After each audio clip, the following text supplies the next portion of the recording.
Hello, fellow sapiens, and welcome to Sleepless Homo.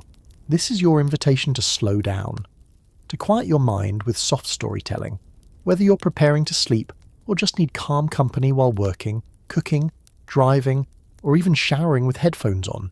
If you enjoy this kind of long-form science, I ask you to like and subscribe. It's not just for me. It helps this channel reach others who might also find comfort in learning, and maybe even conquer the world with a little more knowledge and calm. I'd also love to hear in the comments, do you listen before bed, or while doing something else? Or perhaps tell me what place and time you're watching from, and if you drift off during the story, don't worry. I've put chapter timestamps in the description so you can easily return to where you left off. The full journey is worth it, from start to end. This is a channel for soft science, not wild speculation. Humble history told slowly. We don't have all the answers, but we do our best to bring them to light. And as always, stay curious, stay calm. Now, let's begin. Cult of the Skull, the first cities of the dead, 8,800 to 6,500 BC. What does it take for hunters to stop moving? It is a deceptively simple question, yet one that has puzzled archaeologists for decades. For most of our long existence, we humans carried our homes on our backs. We were wanderers, following the herds, collecting wild plants, living lightly across wide territories. But at some point in the deep past, something shifted. Groups that had once walked the endless steppe began to stay, to settle, to build places that endured beyond a single lifetime. What force was strong enough to persuade people to give up mobility, the very strategy that had kept us alive for hundreds of thousands of years? The answer, as far as we can tell, begins in a time of chaos. Around 10,800 years before the Common Era, the climate lurched into another cold spell. After millennia of slow warming, glaciers advanced once more, and much of the northern hemisphere became dry and harsh. This was the Younger Dryas, a brief return of Ice Age conditions that lasted for more than 1,000 years. In Europe, tundra spread back into valleys that had been turning green. In North America, glaciers held firm. And across the Near East, where our story takes place, the lands that had been lush with wild grasses grew thinner and less predictable. For the people of the Natufian culture, who had thrived in the Levant for centuries, this sudden shift was devastating. They had been experimenting with a different kind of life, a life less nomadic, gathering wild cereals and hunting gazelle, while beginning to build more permanent houses. But when the cold and dryness returned, those grasses dwindled, and the gazelle herds shifted away. Many Natufian communities could no longer rely on their semi-sedentary ways. Archaeological layers show villages abandoned, houses left empty, grinding stones unused. Families became mobile again, carrying baskets and tools across the landscape, hunting where they could, retreating into the older rhythms of a forager's life. It is humbling to realize that even as humans experimented with change, climate was still the master. Yet the Younger Dryas was not permanent. Around 9,600 years before the Common Era, the cold broke. Temperatures rose abruptly, rainfall increased, and the Earth entered the long stable warmth of the Holocene, the epoch we still live in today. It was this stability, this rare pause in the chaos of ice and drought, that opened the door to something new. With warmer and wetter conditions, the plants and animals of the Near East flourished.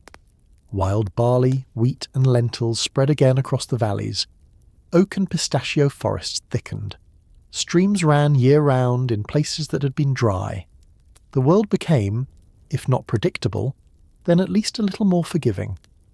This is the context in which people began to stay. In the Jordan Valley, by the shores of what is now the Sea of Galilee, a small site known as 𝐓𝐈𝐌𝐿 offers us one of the earliest glimpses. Here, even before the Younger Dryas, people had built simple brush huts and ground seeds on stone mortars. Microscopic analysis of the charred remains shows that as early as 23,000 years ago, humans were already experimenting with collecting and processing cereals. They were not farmers yet, but they were clearly learning how to manage plant resources in new ways. It is here that we find hints of bread-like foods and even traces of early fermentation. The people of 𝐓𝐈𝐿 were already laying the groundwork for something that would only become visible many millennia later. By the time the Younger Dryas ended, this knowledge had not disappeared. Instead, it waited in cultural memory. The Natufians and their descendants already knew which plants produced the most grain, which landscapes offered the richest returns, which stones worked best for grinding and cutting. When the environment became favourable again, they were ready to pick up where they had left off. And so, across the Levant and northern Syria, new settlements appeared. Unlike the small clusters of the Natufians, these were larger, denser and more permanent. Archaeologists call this period the pre-pottery Neolithic A, and in its earlier centuries we see the first hints of what might be called villages. The houses of this time are striking. Built in clusters, they were often circular or oval, their walls made of stone or mud brick, their roofs supported by posts and covered in reeds. Some were rebuilt again and again on the same spot, suggesting that families returned season after season, perhaps year after year. Storage pits cut into the floors suggest that people planned for the future, storing grain and nuts. This is an extraordinary step. For most of our past, food had to be eaten quickly or carried on the move. But to bury food in the earth, trusting that it would be there months later, implies not just technical skill, but a new kind of thinking. It is, in a sense, the beginning of memory tied to place. We can see it too in the way settlements grew. Sites such as Jericho in the Jordan Valley expanded rapidly. Here, archaeologists have uncovered not just circular houses, but also monumental architecture, a massive stone wall and a tower more than 8 meters high, built around 8,000 years before the Common Era. The wall is sometimes interpreted as defense, but more likely it was a flood barrier against seasonal waters. Whatever its purpose, its scale tells us that these people had begun to organize labor, to build together, to create something larger than a single household. It is tempting to look back and see inevitability, as if humans were destined to settle, destined to become farmers. But nothing in the evidence suggests inevitability. Many groups around the world continue to thrive as hunter-gatherers, perfectly adapted to their landscapes. The changes in the Near East seem instead to have been local responses to local opportunities, a stable climate, abundant plants, and perhaps rising populations. Why did people choose to stay rather than keep moving? The answers are still debated. Some suggest that abundance allowed people to experiment, while others argue that population pressure forced them to intensify their use of resources. In truth, it may have been a mixture of both. What we can say is that in these centuries between 10,800 and 8,800 years before the Common Era, a profound shift began. People who had once seen the landscape as something to move across now began to see it as something to anchor themselves to. The house became more than shelter. It became a container of life, death, and memory. The community became more than a band. It became a settlement, with shared walls, shared labour, and perhaps shared identity. The ground itself became layered with generations of use, each building leaving traces beneath the next. And so, we return to the question, what does it take for hunters to stop moving? The answer, as far as the evidence shows, was not a single invention or discovery. It was not the sudden planting of seeds or the domestication of animals. It was the combination of climate stability, cultural memory, and the slow accumulation of knowledge about plants and animals that allowed people to risk staying. It was also, perhaps, the deep human desire to remember, to come back to the same place as season after season, and to see the traces of those who had come before, to build upon them rather than move on. This is only the beginning of the story. The settlements of the pre-pottery Neolithic A were still fragile, still closer to hunting and gathering than to farming, but they mark the first steps toward a way of life that would change everything. The people who built them could not have known that their decision to stay would set humanity on the path toward villages, towns, and eventually cities. They only knew that in a world finally warmed after centuries of cold, they could stop for a while, build a house, and perhaps, for the first time, call it home.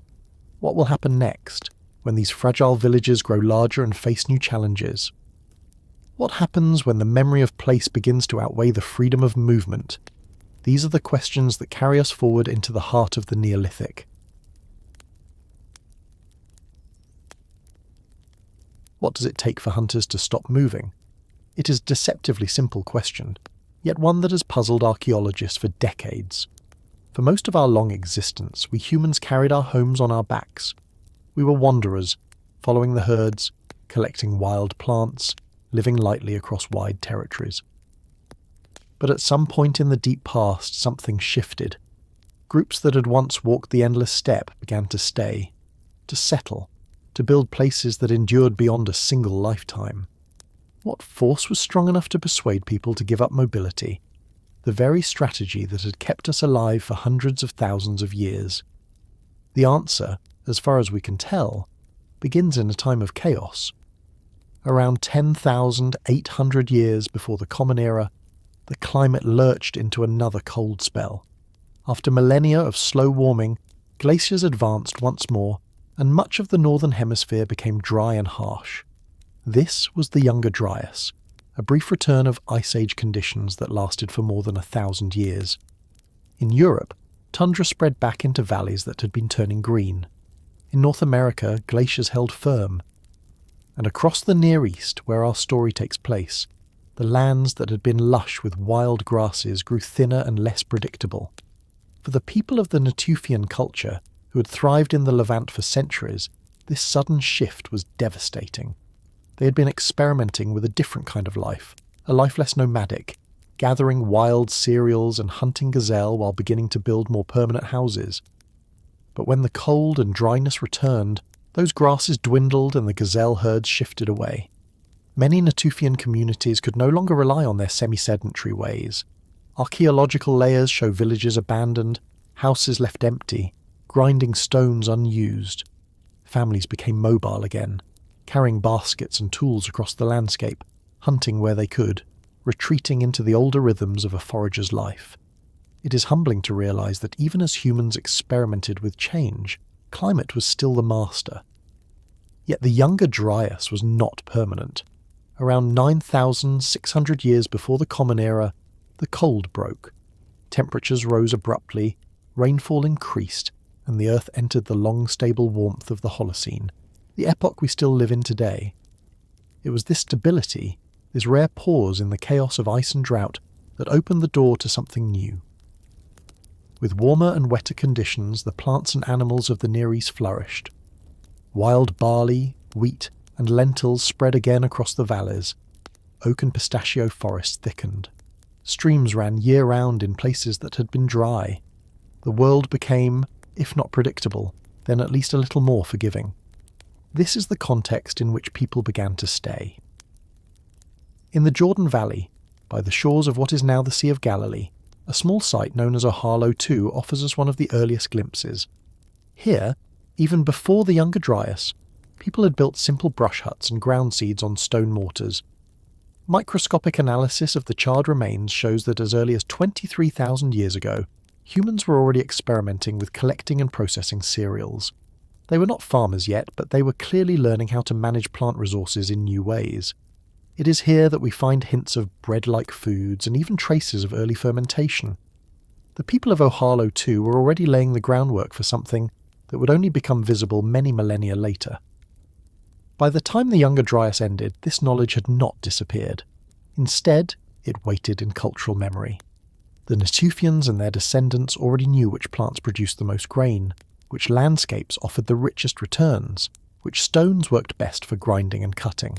When the environment became favourable again, they were ready to pick up where they had left off.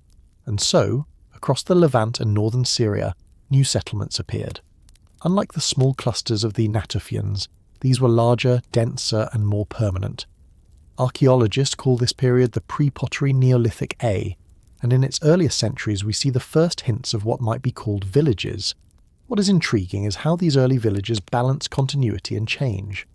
On the one hand, the circular house remained the dominant form. This shape, familiar from much earlier campsites, may have had practical advantages in roof construction, or perhaps symbolic associations with hearth and home.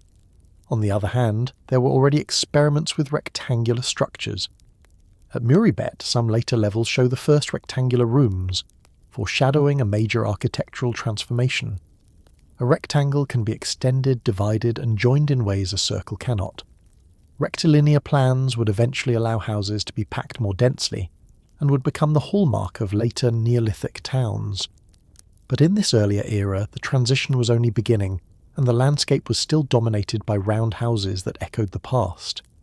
in these villages we also see hints of new social dynamics. The investment in plaster floors, rebuilt again and again, suggests a concern with appearance, perhaps cleanliness, perhaps tradition. The clustering of houses implies cooperation and negotiation over space. Communal buildings, though rare, hint at gatherings beyond the family. These are subtle clues, but they point to an important development. The household was no longer the only unit of society. People were beginning to identify with a larger whole, to act together in ways that went beyond kinship. Yet we must be careful. These were not yet cities, and to imagine them as proto-cities risks imposing too much of our own expectations. Populations were small, in the low hundreds, and daily life was still dominated by hunting and gathering, with only a partial reliance on cultivated plants. There were no marketplaces, no streets, no palaces or temples. These were villages, plain and simple. But they were villages unlike anything that had existed before. They were permanent, stable, and in their modest way, they were the seeds from which cities would one day grow. Archaeologists often debate why people made this leap. Was it population pressure? Was it the lure of abundant resources in the fertile valleys? Was it simply cultural momentum, the desire to continue the experiments begun by the Natufians centuries earlier? The truth is likely complex. We know that climate stability after the Younger Dryas provided a favourable backdrop. We know that knowledge of plant resources had accumulated for millennia. We know that social traditions valued continuity and return to place. Together, these factors created the conditions for settlement. But we cannot point to a single reason. As so often in history, change was the product of many small choices layered together. What we can observe is the pattern. Across the Levant and northern Syria, in the centuries after 8,800 years before the Common Era, villages multiplied. Each was small, each was modest, yet together they marked a profound transformation. Humanity was beginning to root itself in place, to commit to the land, to build homes that would outlast the people who lived in them. This was not yet civilization. It was not yet urban life. But it was the first step in that long trajectory, the first moment when a cluster of huts became something more. And so the question lingers, when does a cluster of huts become a village? Is it when the walls are plastered smooth, when the floors are rebuilt, when the houses stand shoulder to shoulder? Is it when a few hundred people decide not to move on, to bury their memories in the soil, to stay? We do not know the precise threshold, but somewhere in these centuries the line was crossed. Humanity had discovered the village, and once discovered it would never be forgotten. Why paint your home white again and again? It may sound like a strange thing to ask of people living almost 11,000 years ago, long before the rise of cities, writing, or even pottery. Yet across the villages of the pre-pottery Neolithic A, from the Jordan Valley to northern Syria, archaeologists find the same quiet ritual repeated hundreds of times. Walls and floors coated in a bright smooth plaster, renewed again and again until the layers piled up like the rings of a tree. It was an astonishing innovation, one that required technical skill, immense labour, and perhaps a sense of symbolism that we're only beginning to understand. The story of white plaster begins with fire. Not the kind of fire that warms a hearth or cooks a meal, but fire directed deliberately at stone itself. Limestone, abundant across the Levant and Anatolia, is made of calcium carbonate. When heated to temperatures approaching 900 degrees Celsius, it undergoes a transformation. The rock decomposes, releasing carbon dioxide, and what remains is quicklime, a caustic powder of calcium oxide. If that powder is then mixed with water, it reacts violently, generating heat and forming calcium hydroxide. Spread on walls or floors, this paste dries and hardens into a smooth, durable surface, lime plaster. This was no simple discovery. To achieve such high temperatures, people had to construct large fires, carefully feeding them with wood or brush. They had to understand that not all stone would do, and that limestone had unique properties. They had to master the dangerous process of slaking quicklime with water, which releases heat strong enough to scald the skin, and they had to apply the resulting paste before it hardened, smoothing it into place with hands or tools. In short, lime plaster was a technological breakthrough. It was in a sense the first synthetic building material, made not by nature but by deliberate human chemistry. At Jericho, at Muribet, at Tel Aswad, and at other sites of this period, archaeologists have found houses whose floors were coated with this plaster. In many cases, the plaster was renewed again and again. At Jericho, some floors were resurfaced more than 10 times. At Ain Ghazal in later centuries, walls as well as floors were replastered dozens of times. Each new coat created a thin white surface, hiding whatever lay beneath, making the room bright and clean. Over time, the layers accumulated until the floors became thick cakes of plaster, polished by countless feet. Why did people do this? From a practical standpoint, plaster made sense. It sealed the floor against moisture, it made cleaning easier, and it gave the house a finished appearance. It was more durable than bare earth, less prone to dust and insects. It might even have helped to regulate temperature and humidity. Yet the sheer effort required, burning tons of limestone, hauling wood, mixing and applying paste, suggests that more than practicality was at work. The repeated renewal of plaster has the feel of ritual. It was not enough to build a house once. The house had to be remade again and again, its surface refreshed, as if its life needed to be renewed alongside the lives of those who dwelled within it. Some archaeologists have suggested that the whiteness of plaster carried symbolic weight. White surfaces may have evoked purity, renewal, or even the bones of ancestors. In later cultures across the Near East, white was associated with ritual spaces, with memory, with the liminal realm between life and death. It is tempting to see these early white floors as part of the same tradition. Every time a family resurfaced its house, they were not only repairing it, but reaffirming its place within a cycle of life, death, and renewal. At Muribet, floors and benches of plaster were sometimes painted with red pigment, adding another layer of symbolism. Red ochre had long been used in burials and body decoration, stretching back into the Paleolithic. To place red upon white may have been a way of uniting two powerful symbols: blood and bone, life and memory. The house itself became a canvas upon which the rhythms of existence were written. The technology of plaster also reveals something about community organisation. Producing lime required not just knowledge but cooperation. Limestone had to be quarried, fires had to be built and maintained, wood had to be gathered in large quantities. It is hard to imagine a single household doing all this alone. More likely, plaster production was a communal task, with multiple families contributing labour. In this way, the renewal of floors may have been as much a social event as a technical one. We cannot know exactly what people thought as they spread the white paste across their walls. Did they talk and laugh as they worked, or did they move in solemn silence? Was it a chore, a duty, or a ritual? The evidence does not speak in such detail. What it does show is persistence. Layer after layer, year after year, the surfaces were remade. The effort itself was meaning. To live in these villages was to accept that houses were not static but living things, in need of renewal, just as the people inside were in need of food, fire, and community. There is also a deeper implication. When people replastered their homes, they buried the past beneath a new surface. Old stains, cracks, and marks disappeared under fresh white layers. This act of covering over may have carried psychological weight. It allowed families to erase the traces of time, to begin anew, to present their house as fresh even as the years piled up beneath. In this sense, plastering was a way of controlling memory, of deciding what to keep visible and what to hide. Beneath the bright surfaces, the hidden layers accumulated like a secret history, a silent archive of lives lived. And yet, as archaeologists peel back those layers today, we can still read that archive. Each coat of plaster tells us that people chose to stay, to invest, to maintain. Each renewal tells us that permanence mattered. These were no longer temporary shelters. They were places of return, places that accumulated history. They were, in a real sense, the first architecture of memory. So why paint your home white again and again? Perhaps because in doing so, you declare that your home will endure. Perhaps because you link yourself to a cycle of renewal larger than your own life. Perhaps because whiteness itself carried meaning, reminding you of bone, of purity, of the continuity of generations.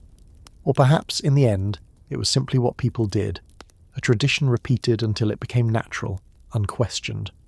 We may never know for certain. But what we can say is that in those centuries between 8,800 and 8,500 years before the Common Era, across the Near East, villagers transformed their houses with fire and stone. They invented plaster, they renewed their walls, and in doing so they took another step away from the world of tents and camps into the world of villages that endured. The fire below made the white walls above, and those walls in turn shaped how people saw their homes, their lives, and their place in time. And perhaps the most haunting thought is this: beneath every bright new surface lay the remains of the old, hidden but never gone. Just as we today walk over ruins without knowing, so too did the people of the Neolithic live above their own pasts, burying them in white and beginning again. Did wheat domesticate us, or did we domesticate it? This is one of those questions that sounds playful at first, but the more you think about it, the more unsettling it becomes. When we look at the long history of the Near East between 9,000 and 8,500 years before the Common Era, we do not see a sudden invention of farming. Instead, we see a drawn-out experiment, a back-and-forth process between people and plants that unfolded over many centuries, and at times it feels less like humans were in control than that we were being nudged step by step into a relationship that would reshape both species forever. The clues begin long before the period we are focusing on. At 𝐓𝐈𝐌𝐿𝐄𝐒, a lakeside camp in the Jordan Valley dating back 23,000 years, charred remains of cereals have been found alongside grinding stones and hearths. The grains show signs of deliberate harvesting, and the flatbreads preserved in the ashes are the earliest known evidence of bread making. These hunter-gatherers were not yet farmers, but they already knew which plants were worth collecting and how to process them into food. The knowledge lay dormant through the millennia, waiting for the right ecological moment to bloom. That moment came when the Younger Dryas ended and the Holocene climate stabilized. With warmer, wetter conditions, wild cereals such as barley and wheat spread again across the valleys and hills. The people who lived there had inherited thousands of years of plant knowledge. They knew how to cut cereals with flint sickles, how to grind them on stone querns, how to store them in pits. At 𝐓𝐈𝐌𝐿𝐴, a site in northern Syria dated to about 9,300 years before the Common Era, archaeologists have uncovered large communal buildings filled with grinding stones. These were not the tools of a single household. They were large-scale facilities for processing grain, suggesting that people were collecting cereals in bulk. Yet the plants at this time were still wild. The ears shattered easily when ripe, scattering seeds across the ground, making them frustrating to harvest. What happened next was not a deliberate act of invention, but a gradual shift driven by human preference. Wild cereals shed their seeds naturally. The spikelets fall apart to ensure dispersal. But when humans cut the ears with sickles and carried them home, they unconsciously favoured plants whose seeds stayed attached longer. These tougher ears were easier to harvest and transport. When people replanted or discarded leftover grains near their settlements, the varieties that survived were precisely those with non-shattering ears. Over centuries, this small bias changed the genetic balance of the crops. The wheat and barley that grew around villages became subtly different from those in the wild. By 8,700 years before the Common Era, archaeobotanical evidence shows that more than 90% of wheat grains at some sites carried the traits of domestication. The earliest cereals to undergo this process were einkorn and emmer wheat. Einkorn, a diploid species with a simple genome, was domesticated first in the foothills of southern Turkey. Emmer, a tetraploid hybrid of wild einkorn and another grass, followed soon after, becoming one of the staples of the early agriculture. Alongside them, barley was domesticated in both the Levant and Mesopotamia, providing another versatile cereal. Each of these crops had advantages. Einkorn was hardy and nutritious, emmer was high-yielding, and barley could tolerate a wide range of soils. Together they created a diversified base for human subsistence. But cereals were not the only plants drawn into this new relationship. Legumes such as chickpeas, lentils and peas were also being collected and slowly domesticated during this time. The appeal of legumes was not just variety in diet, but their ability to fix nitrogen in the soil, replenishing fertility. People may not have understood the chemistry, but they recognized that fields sown with pulses remained productive longer. Archaeological finds from sites across Syria and Jordan show charred remains of these legumes in early farming contexts. Just as with cereals, the domesticated varieties were selected gradually. Larger seeds, thinner coats, shorter dormancy. Each change made them more dependent on human cultivation, and humans more dependent on them in return. Cyprus offers another piece of the puzzle. Around 10,600 years ago, settlers crossed the Mediterranean and established communities on the island. Excavations at sites like 𝐓𝐾𝐒𝐒 and 𝐓𝐿𝐼𝐼 reveal that they brought with them domesticated cereals, along with other plants and animals. This tells us that by this early date, farming was not only being practiced but was also portable. The experiment with plants had become stable enough that people could transplant it to new lands, carrying seeds across the sea to start cultivation in foreign soil. It is important to remember that this process was slow. The difference between wild and domesticated cereals is visible under a microscope, but would not have been obvious to those harvesting them year by year. People did not wake up one morning and decide to plant fields of tame wheat. They simply noticed that some plants were easier to harvest, yielded larger grains, or tasted better, and they kept using them. Over generations, these preferences accumulated until the plants themselves were transformed. And here is where the unsettling thought returns. If humans selected plants, plants also selected humans. By rewarding those who stayed in one place and harvested their seeds, cereals encouraged sedentism. People who relied on them became tied to fields and seasons. Populations grew as porridge and bread provided calories for children. In a sense, wheat and barley shaped us as much as we shaped them. Did we domesticate wheat, or did wheat domesticate us? The answer may be both. There are other mysteries still unresolved. Why these plants and not others? The Fertile Crescent was home to many edible species, yet only a handful became staples. Perhaps it was chance, perhaps practicality, perhaps cultural preference. Why did domestication proceed more quickly in some areas than others? Some communities remained foragers for millennia longer, even in similar environments. And how did knowledge spread? Was it carried by migrating families, or by exchange networks of seeds and tools? Archaeology gives us fragments, but the full story remains incomplete.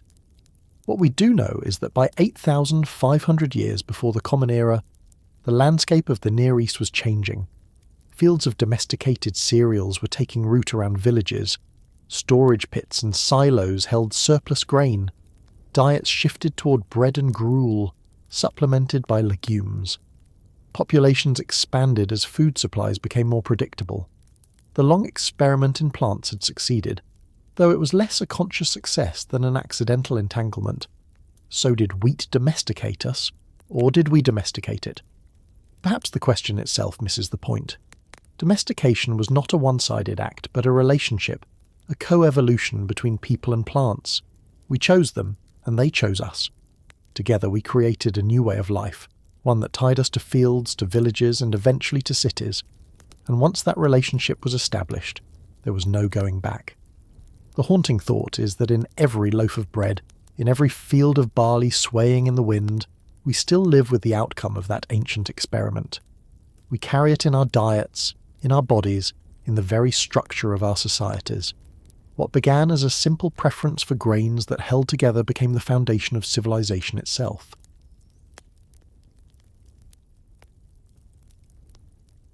Why do some animals tolerate us, and others refuse? It is an odd way to think about domestication, yet it captures the reality of the Neolithic experiment in animals. In the centuries between 8,500 and 8,000 years before the Common Era, people across the Near East began to forge closer ties with certain wild species. This was not yet farming in the modern sense, but rather a slow shift in relationships, from hunters stalking gazelle across the plains to herders keeping goats in pens near their homes. Some animals allowed this relationship to take shape. Others resisted so stubbornly that they were left behind. The story of why sheep and goats joined us while gazelles and deer slipped away is as much about biology and behaviour as it is about human ingenuity. Archaeological evidence suggests that the first species to come under human management were goats. Wild Bezoar goats roamed the rocky hills of the Zagros and Taurus mountains, browsing shrubs and climbing cliffs with astonishing agility. Around 8,500 years before the Common Era, sites in southeastern Anatolia such as Çayönü, and in the Zagros such as Ganj show signs that goats were being selectively managed. The bones tell the story. Age and sex profiles of goat remains at these sites reveal that young males were being killed in disproportionate numbers, while females were allowed to live longer. This pattern does not match natural hunting, where kills tend to reflect whatever animals could be caught. Instead, it reflects human control, culling juvenile males while keeping breeding females alive. It is the hallmark of herding. Sheep followed a similar trajectory. The wild mouflons of the Fertile Crescent were herd animals, already accustomed to group living and relatively tolerant of human presence. Like goats, they could survive on marginal pastures, turning scrub and grass into meat and milk. Their herding instinct made them easy to control in groups, and by 8,000 years before the Common Era, their bones too show signs of human management. Reduced horn size, smaller body proportions, and shifted age profiles all point to domestication underway. Sheep, once wild on the Anatolian steppes, had entered into a partnership with humanity that would endure for millennia. Why sheep and goats? Their biology made them suitable candidates. They breed quickly, their young imprint on caretakers, and they are flexible in diet. They do not require elaborate enclosures, and their social nature allows them to be led and corralled. Most importantly, they provide multiple resources: meat, milk, hides, and eventually wool. It is easy to see why early communities invested in managing them. They were, in a sense, cooperative partners. Contrast this with gazelle, the mainstay of Natufian hunters just centuries before. Gazelles were abundant, fast, and tasty, but they resisted domestication. Their nervous temperament made them panic in enclosures. Their reproductive biology was poorly suited to confinement, with low birth rates and high mortality in captivity. Attempts to keep them likely ended in frustration. Archaeological evidence shows that even as settlements grew, gazelle bones remained common in refuse heaps. People kept hunting them for centuries, but they never became livestock. They were too wild to stay. The same holds for red deer and fallow deer. These animals were hunted extensively, their antlers prized for tools and ornaments, their meat a valued source of food.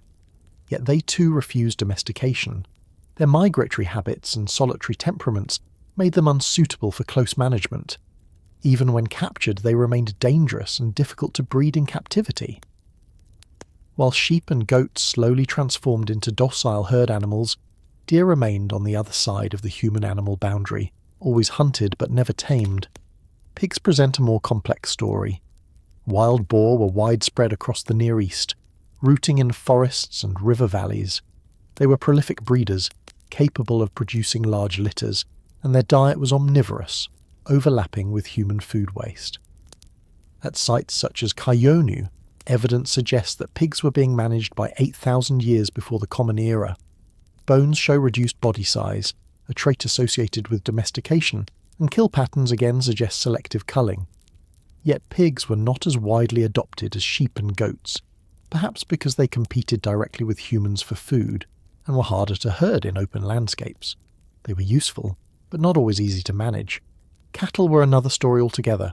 The wild aurochs of the Neolithic Near East were massive creatures, standing nearly 2 meters at the shoulder, with sweeping horns and unpredictable temperaments.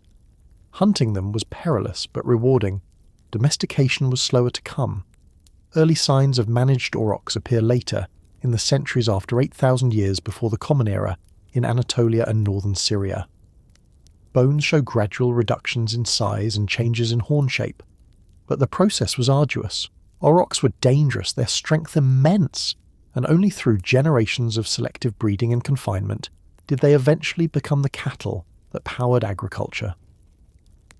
At this early stage, they were still on the edge of domestication, a reminder of how difficult some species were to draw into human society. How did people manage these early herds? Archaeological traces suggest a variety of strategies. At Çatalhöyük, for instance, enclosures have been found that may have served as pens. Animal dung layers, trampled into floors, hint at corralling. At Çayönü, substructures beneath houses contain bones that suggest storage and slaughtering areas. More broadly, the pattern of kill-off ages indicates that people were not simply hunting herds in the wild, but controlling their reproduction. By culling young males, communities ensured a sustainable breeding population of females, securing a steady supply of meat without exhausting the herd. It was a simple but effective management system. This process was not sudden. It unfolded gradually, with overlapping phases of hunting and herding. For centuries, settlements show mixtures of wild and domestic animals. People did not abandon hunting overnight. They supplemented it with management. But over time, the balance shifted. By 8,000 years before the Common Era, in many communities, sheep and goats were becoming primary sources of meat. The hunting of gazelle and deer declined. Human diets were changing, and with them human relationships to the landscape. There are still many mysteries. How exactly did people capture the first goats and sheep? Did they round up newborns and raise them near camp? Did they follow herds and slowly accustom them to human presence? Did they build pens or use natural cliffs and valleys to trap them? Archaeology offers hints but no firm answers. What we see are the results: bones with age profiles, dung in floors, reduced horn cores. The process itself remains in shadow. And then there is the larger question: why these species and not others? Why did sheep, goats, pigs, and eventually cattle become livestock, while gazelle, deer, onager, and many birds remained wild? Biologists point to criteria of domesticability: flexible diet, fast growth, docile temperament, breeding in captivity, and social structure amenable to herding. Only a few species meet these criteria. Jared Diamond famously noted that of the many thousands of animal species on Earth, only about a dozen large mammals have ever been domesticated. In the Near East, the ones that cooperated were sheep and goats, and later pigs and cattle. The rest resisted, and humanity moved on. The impact of this transition cannot be overstated. Domesticated herds provided more than meat. They supplied milk, hides, bones, sinew, and later wool. They could be slaughtered in controlled ways, stored on the hoof as living reserves. They tethered people more tightly to place, as herds required grazing land, water, and protection. They also introduced new risks: disease transmission, overgrazing, conflict over pasture. But for better or worse, they became part of human society. So why do some animals tolerate us and others refuse? Perhaps the answer is that tolerance is mutual. Humans tolerated the stubbornness of goats, the unpredictability of pigs, the danger of aurochs, because the rewards were worth it. Sheep and goats tolerated the proximity of humans because it provided them protection, food, and reproductive opportunity. Gazelle and deer, by contrast, neither gave nor received enough to make the relationship last. In the end, domestication was not a conquest, but a partnership, fragile and contingent. And the haunting thought is that this partnership reshaped not only the animals, but us as well. Our diets, our settlements, our labour, even our diseases were transformed by the herds that stayed. We still live with the consequences today. In every flock of sheep on a hillside, in every cow in a pasture, in every goat that still tests the patience of its herder. The experiment of 8.5 millennia ago continues, its results woven into our daily lives. If farming broke our backs and rotted our teeth, why did we keep at it? That question sits at the heart of the Neolithic story, and it is not just a dramatic flourish. Archaeological evidence paints a sobering picture of what happened when human communities across the Near East leaned fully into sedentary farming life between 8,500 and 7,500 years before the Common Era. By most measures of health, early farmers seem worse off than the hunter-gatherers who came before them, and yet this terrible idea became the dominant human strategy for survival, reshaping the species in ways from which there was no turning back. The evidence begins with the bones. When skeletal remains of early farmers are compared with those of preceding hunter-gatherers, the differences are striking. For one, early farmers are shorter on average. In many sites, adult males and females lost several centimetres of stature compared to their Natufian or Paleolithic ancestors. Height is not everything, but it is often a marker of overall health and nutrition during childhood. Reduced stature suggests that despite the apparent abundance of grain, diets were actually more limited, more monotonous, and often deficient in key nutrients. Dental remains tell another part of the story. Hunter-gatherers rarely show cavities. Their diets were diverse, consisting of meats, fruits, nuts, and wild plants, with little concentrated starch. By contrast, the jaws of early farmers reveal a surge in dental caries. The grinding of cereals into flour and their cooking into gruels and breads introduced a steady stream of carbohydrates, which bacteria in the mouth readily converted into acid, eroding enamel and forming cavities. Without toothbrushes or dentistry, these infections could be debilitating, even fatal. The skeletons of some early farmers reveal abscesses that must have caused years of pain. Signs of labour are etched into the bones as well. The repetitive strain of grinding grain on heavy stone querns left deep grooves in the joints of elbows and shoulders. Vertebrae show compression from hauling loads and hours bent at awkward angles. Arthritis appears earlier, and more often, than in mobile foraging populations. Farming was relentless physical work. Fields had to be cleared, seeds planted, weeds pulled, harvests gathered, and grain ground into flour. None of this could be done casually or occasionally. Farming demanded day after day of labour, often at the expense of the body itself. Then there is the issue of disease. Sedentary life brought new risks. Villages crowded hundreds of people into tight spaces, often with domesticated animals nearby. Refuse accumulated, water sources became contaminated, and parasites flourished. Archaeological studies of early farming communities reveal higher rates of infection, visible in lesions on bones, and increased childhood mortality. The close proximity of humans and animals also opened the door to zoonotic diseases, pathogens that leapt from one species to another. Many of the infectious diseases that still trouble humanity today, measles, smallpox, influenza, trace their ultimate origins to this Neolithic cohabitation of people and livestock. It is a sobering portrait. Shorter bodies, weaker teeth, aching joints, higher rates of disease. By any individual measure, the foragers who lived before the Neolithic seem healthier, freer, and perhaps even happier. So why did humanity persist with farming once the costs became so clear? The most compelling answer is not about individual health, but about population.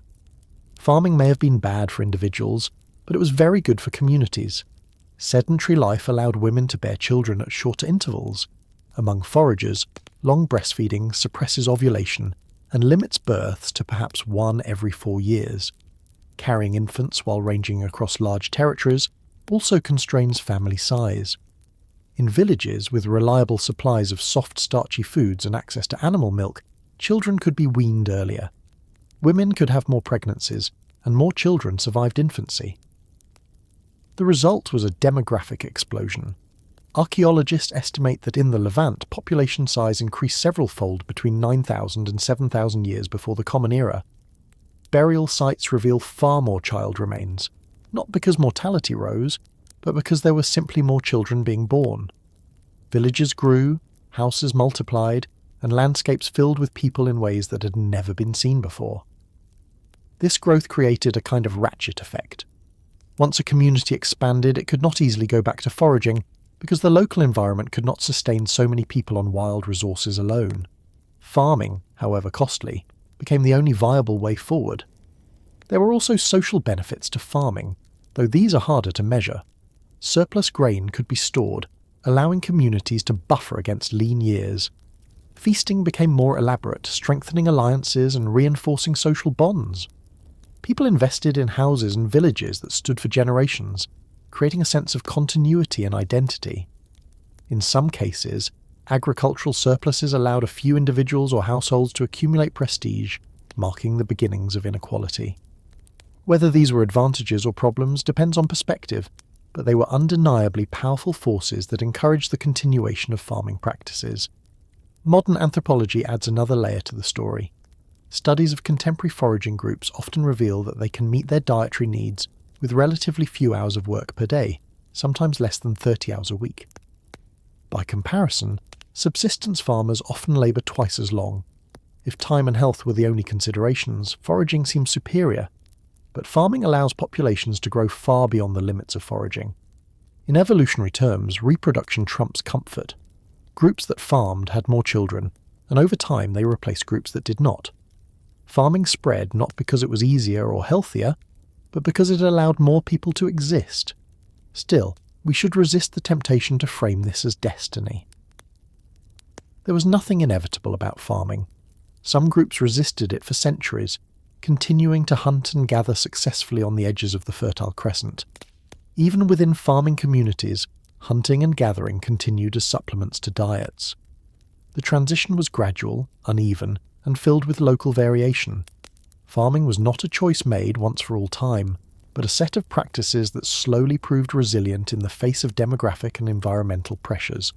And so we return to the question, if farming broke our backs and rotted our teeth, why did we keep at it?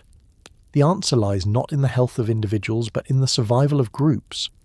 Farming allowed more births, more people, more stability in numbers, even if at the cost of more pain. It was a trade-off, and one that locked humanity into a path of labour and disease, but also of expansion and endurance. The haunting thought is that in many ways we're still living with this bargain. Modern diets, dominated by cereals, still leave their marks on our teeth and our health. Modern labour, though mechanised, still carries the rhythms of agriculture. And modern populations, numbering in the billions, are the direct descendants of that first demographic boom.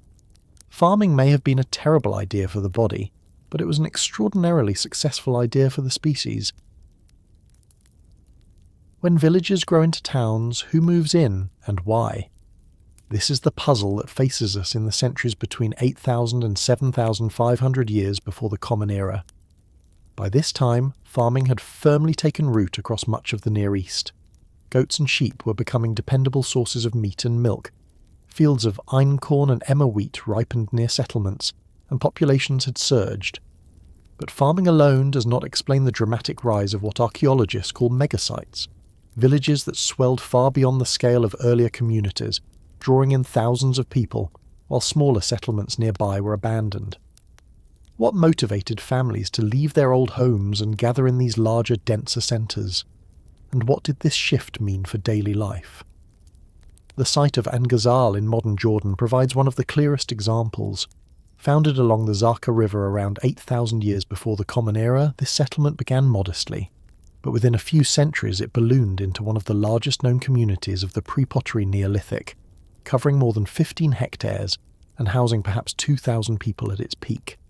Excavations reveal tightly packed rectangular houses, streets or open spaces winding between them, and large communal structures. Surrounding villages shrank or vanished altogether. It seems clear that people were relocating from smaller hamlets into this growing hub. Why? Part of the answer may lie in demographics. Farming supported higher birth rates, but managing growing populations in scattered hamlets may have been difficult. Larger centres offered efficiencies of scale.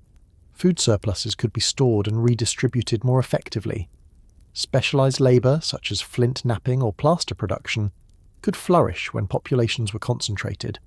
Communal projects, such as large buildings or irrigation works, required critical mass. By gathering in larger numbers, people may have secured stability that smaller settlements could not provide. Further north, in the Euphrates Valley, the story was similar. Abu Huraira had been occupied since the Epi-Paleolithic, making it one of the longest-lived settlements in the region. By 8,000 years before the Common Era, its population swelled into the thousands. Excavations revealed dense architecture, thick with rectangular houses built wall to wall, their plastered floors renewed over and over, grain processing facilities and storage pits multiplied. Animal bones show the transition from hunting gazelle to managing herds of sheep and goats. As with Ain Ghazal, smaller satellite sites dwindled, their inhabitants likely absorbed into the growing settlement. In Anatolia, the story repeated. Çatalhöyük, established near the Melendiz River around 8,200 years before the Common Era, became a bustling centre, home to perhaps a few thousand people. Excavations revealed tightly clustered mud brick houses, each accessed from the roof with shared courtyards and communal ovens. Evidence of large-scale animal management appears here too, particularly with sheep and goats. The density of population is striking. Houses were rebuilt again and again in the same locations, creating stratified layers of occupation. People were no longer just staying put. They were committing to permanence on a scale not seen before. Nearby, at Çayönü in southeastern Turkey, the story was even more dramatic. Founded earlier in the 9th millennium before the Common Era, it continued to grow through the 8th, eventually reaching several hectares in size. Its distinctive grill plan architecture, with stone substructures beneath raised floors, suggests new experiments in building design. Communal buildings stood alongside domestic ones, hinting at complex social organisation. Excavations reveal signs of trade networks, with obsidian from distant Cappadocia and seashells from the Mediterranean appearing among the finds. As at Ain Ghazal, surrounding smaller villages declined, suggesting that Çayönü drew people in from across the landscape. Why did this pattern emerge almost everywhere at once? Archaeologists debate the reasons, but a few themes recur. One is migration under pressure. As populations grew, some areas may have struggled to sustain themselves. Soil fertility can decline under repeated cultivation, and local hunting grounds may have been depleted. Moving into larger centres with better access to fertile land and water may have been a survival strategy. Another factor may have been security. Larger populations provided protection against conflict, whether from neighbouring groups or from tensions within communities themselves. And there may also have been a social pull. Larger settlements offered opportunities for exchange, ritual, and alliance that smaller hamlets could not. To live in a megasite may have meant access to resources, prestige, and participation in cultural innovations. It is important to note, however, that life in these megasites was not necessarily easy. Crowding brought new problems. Disease transmission would have been greater in dense populations. Waste management and sanitation became pressing issues, with refuse pits and drainage systems required to handle the byproducts of daily life. Agricultural labour intensified, with fields extending further out from the settlement to feed the swelling population. Inequality may also have begun to creep in. Archaeologists at some sites see hints of larger houses or richer burials, though the evidence remains debated.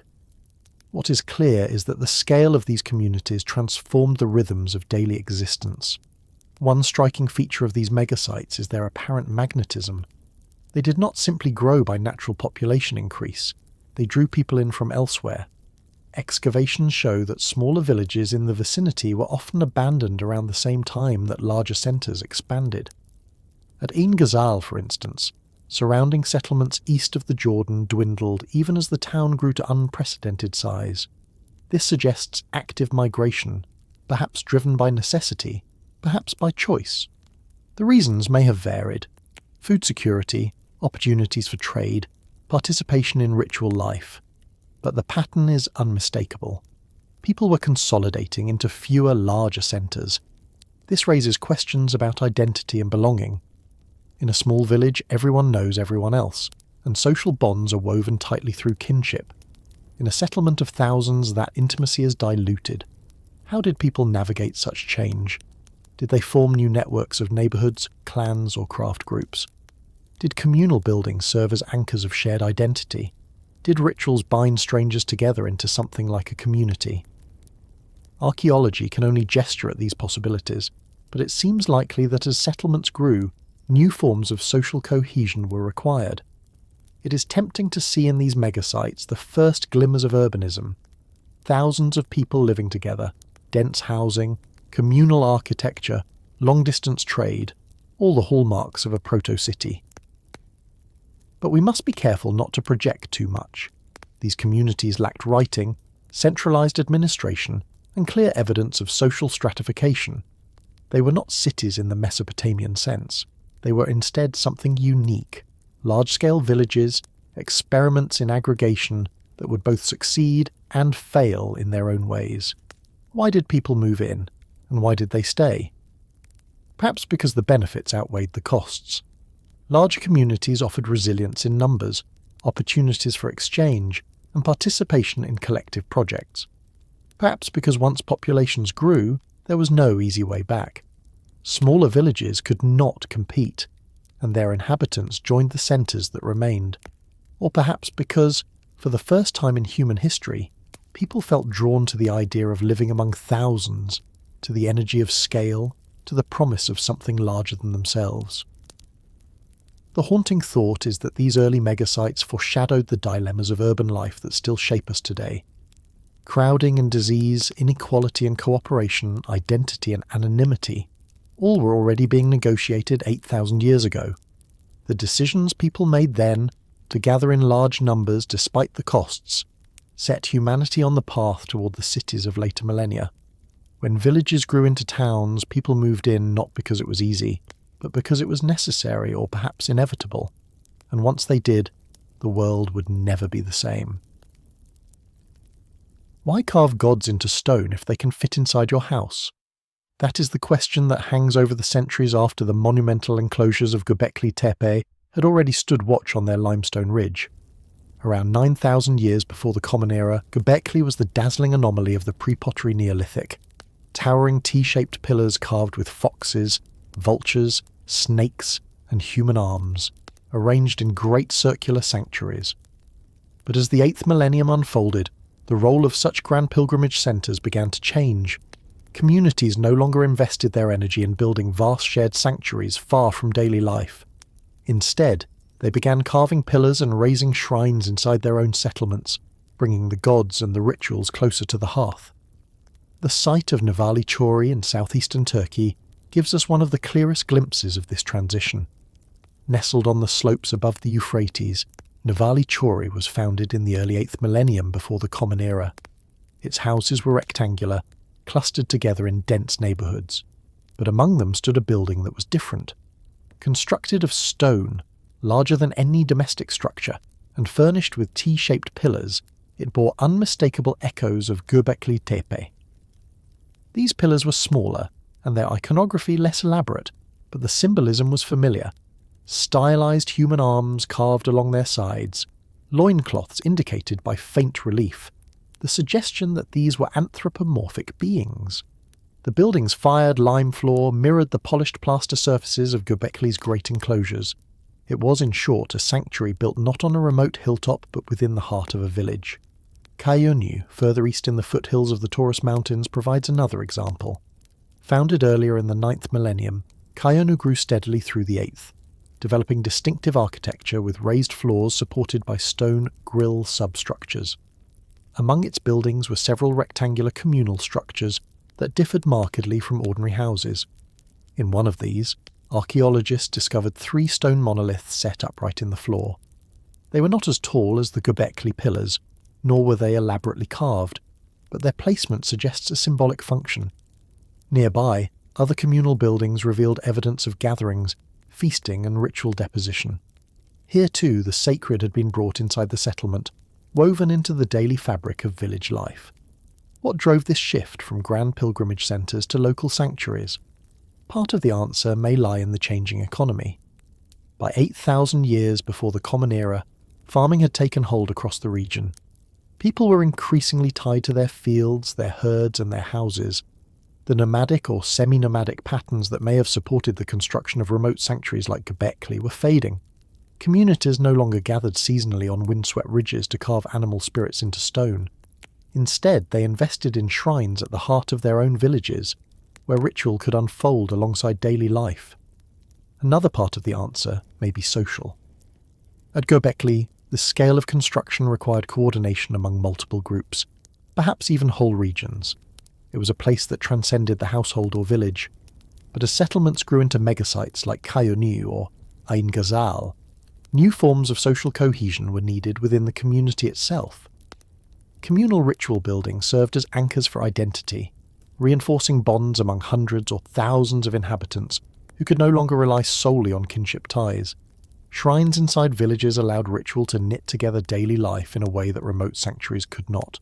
It is important not to see this as decline. The later ritual buildings were smaller, yes, but they were also more integrated. They suggest not a loss of meaning, but a transformation of it.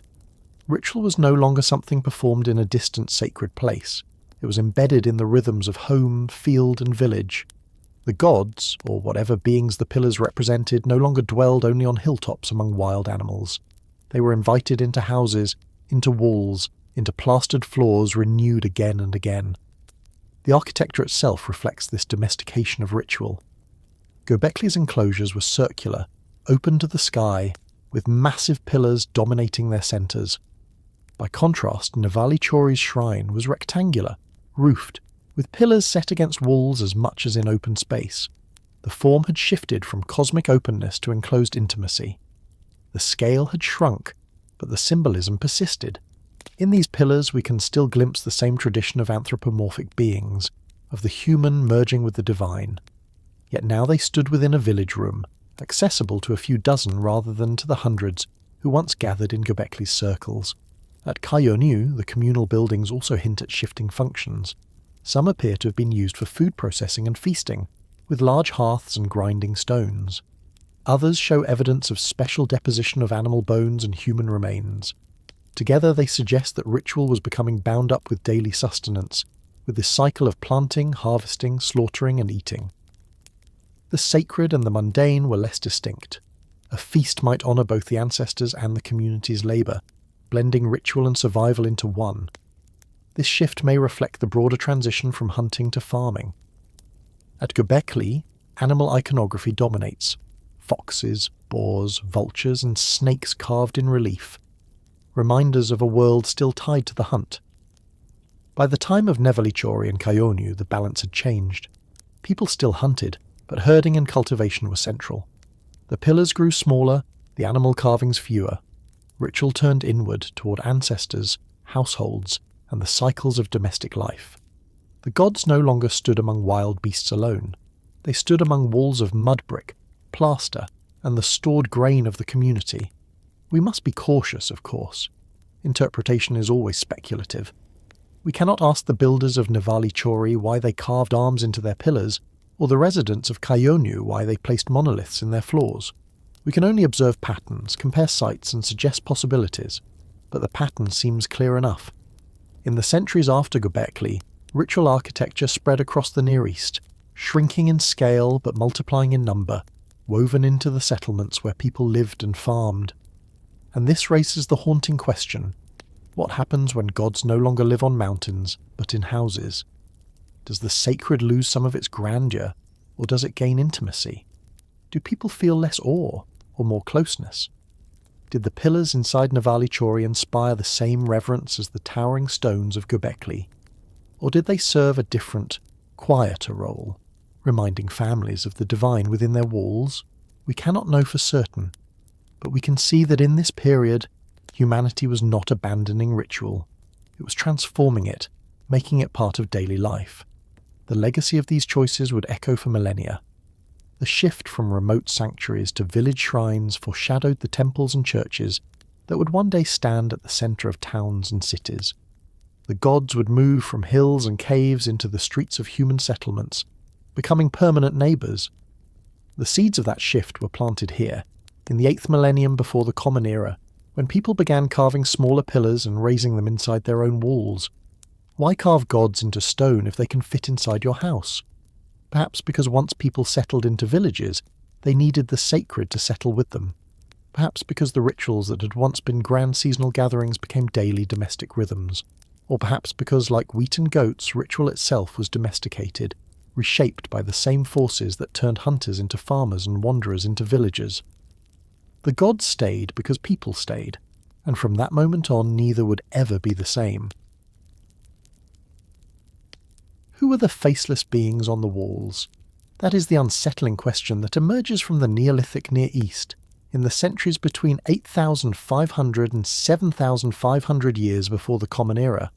Across villages that were only just learning how to farm and herd, across landscapes where people lived more densely than ever before, images of human-like figures began to appear. They were sculpted in plaster, carved into pillars, painted onto walls. Some had arms, hands and torsos, but no faces. Some had enormous eyes that seemed to stare beyond death. Others were life-size statues, eerily lifelike but mute, buried in pits as if waiting for us to rediscover them. These were the first beings we might dare to call gods, though we cannot name them, cannot translate the thoughts of the people who made them. We can only piece together the fragments and ask why, at this moment in time, the human imagination took this dramatic turn. The tradition begins with the T-shaped pillars. At Göbekli Tepe, carved centuries before, the pillars were already more than abstract stone. They bore human arms, hands folded across the belly, belts and loincloths transforming stone into anthropomorphic beings. They were human-like, but also more than human, towering above the enclosures like mute presences. When the tradition spread to 𝐓𝐈𝐌𝐄𝐒𝐒, the same motifs appeared. pillars with carved arms and faint traces of clothing. The implication is clear enough. These stones were not just supports. They embodied beings, perhaps ancestors, perhaps spirits, perhaps deities, though we cannot say which. But in the villages of the 8th millennium, the imagery diversified. At Ain Ghazal in Jordan, archaeologists uncovered one of the most extraordinary discoveries of the Neolithic world: dozens of plaster statues buried in 2 large pits. Standing up to a metre in height, these figures were made over reed cores, layered with plaster, then painted. Some were full-bodied, with torsos, legs and arms. Others were busts with 1 or 2 heads.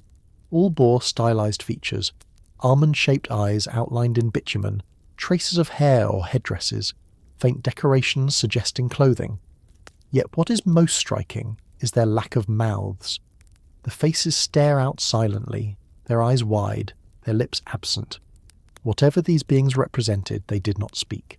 The statues were not displayed in homes but deliberately buried. At Ain Ghazal, they were placed together in groups, carefully laid down and covered. They were not casual creations nor toys. The labour required to make them was immense, from quarrying limestone to burn into plaster, to sculpting delicate features. Their burial suggests ritual purpose, perhaps offerings to deities, perhaps embodiments of ancestors, perhaps both. Their silence may have been deliberate, their muteness a reminder that the realm they came from was beyond words. Elsewhere we see similar imagery, though on smaller scales. At Jericho, fragments of plaster figures have been uncovered, echoing the larger statues of Ain Ghazal. At Tel Aswad, busts with painted eyes have been found, suggesting that the tradition was widespread across the Levant. In each case, the pattern is the same: human-like figures, rendered in plaster, with exaggerated eyes and minimal mouths, carefully buried rather than discarded. It seems communities across the region were engaging in a shared symbolic practice, though each interpreted it locally. On the walls of houses, too, enigmatic figures appear. At Çayönü and Çatalhöyük, wall reliefs show upturned arms, circular markings on torsos, and stylized limbs. At times, these figures resemble bears or other animals, blurring the line between human and beast. At other times, they seem entirely abstract, a grammar of symbols whose meaning we cannot decode. Yet their placement in prominent positions, on walls, in communal buildings, near hearths, suggests they were central to ritual life. What did these faceless beings mean to those who made them? The most common interpretation is that they represent ancestors. As communities became more sedentary, buried their dead beneath floors, and lived for generations in the same houses, the presence of ancestors would have loomed large. To sculpt a figure with staring eyes may have been to give form to the memory of the dead, to keep them present in plaster even as their bones lay hidden below. Another interpretation is that they were deities, gods whose names are lost, whose forms were still fluid, half human and half abstract. If so, these are among the earliest depictions of divine beings in human history. It is also possible that they were both ancestor and deity, that the boundary between the two was not as sharp as we might imagine. In many later traditions, ancestors become deified, their memory and their power merging with the divine. Perhaps in the 8th millennium before the Common Era, people were beginning to experiment with this idea, turning memory into gods, and gods into plaster forms. The focus on eyes is particularly intriguing. At Ain Ghazal, the eyes were carefully painted, outlined in black, often disproportionately large. At Jericho and Tel Aswad too, eyes dominate what remains. Why eyes? Perhaps because eyes are the essence of recognition, the point of contact between living and dead, human and divine. To stare into eyes is to confront presence. In making eyes the dominant feature, Neolithic people may have been emphasizing the enduring gaze of ancestors or gods, always watching, always present, even if silent. The muteness of these figures is equally haunting. The absence of mouths may symbolize silence or death, or the idea that the beings they represented communicated beyond speech. It may also remind us that these were not portraits in the modern sense. They were symbolic beings, abstractions of power and memory, not literal depictions. Their lack of speech was part of their otherness. It is tempting to see in these faceless beings the birth of religion as we might recognize it. A pantheon of gods, a set of rituals, a visual language of the sacred. But we should be cautious. These figures may not have been gods in any sense familiar to us. They may have been ancestors, spirits, symbolic representations of community, or something else entirely. What we can say is that people felt the need to embody such beings physically, to give them form in plaster and paint, to bring them into houses and then carefully into them. That impulse itself is extraordinary. Why then, at this particular moment in history, did humans begin to make gods, or ancestors or spirits, visible in this way? One answer lies in the new scale of society. In small foraging bands, ritual and memory could be carried by oral tradition and personal relationships. In villages of thousands, new symbols were needed to bind people together, to anchor collective identity. Statues and wall reliefs provided tangible focal points for ritual and memory. They made the invisible visible, the intangible tangible. Another answer may lie in the changing relationship with death. As populations grew and burials multiplied beneath floors, the presence of the dead became more pressing. Statues may have offered a way to manage that presence, to give it form and ritual structure. Rather than being overwhelmed by the memory of countless individuals, communities could focus on abstract beings, faceless yet present, embodying the collective dead or the powers beyond. The haunting question remains: who were these beings? Were they gods, ancestors, spirits, or some fusion of all three? We cannot name them, and perhaps that is the point. Their very facelessness, their silence, their burial in the earth, suggest that they were meant to be beyond the reach of names. They were presences, not persons, reminders of a world just beyond sight, always there, always watching. And so the first gods we can't name linger still, in the broken statues of Ain Ghazal, in the carved arms of 𝐓𝐈𝐌𝐄𝐒𝐓𝐀𝐌𝐏𝐒 pillars, in the painted eyes on plaster walls. They remind us that even at the dawn of farming villages, people sought to give shape to what lay beyond, to embody memory, power and presence in forms both human and other. We cannot name them, but we can still see them, and perhaps that is enough. What happens when a whole city is just one endless roof? That is the riddle of Çatalhöyük, the great settlement that rose on the Konya plain of central Anatolia, around 7,100 years before the Common Era, and persisted until roughly 6,500. To walk into Çatalhöyük, if one could, would not mean strolling along open streets or across plazas. There were no streets at all.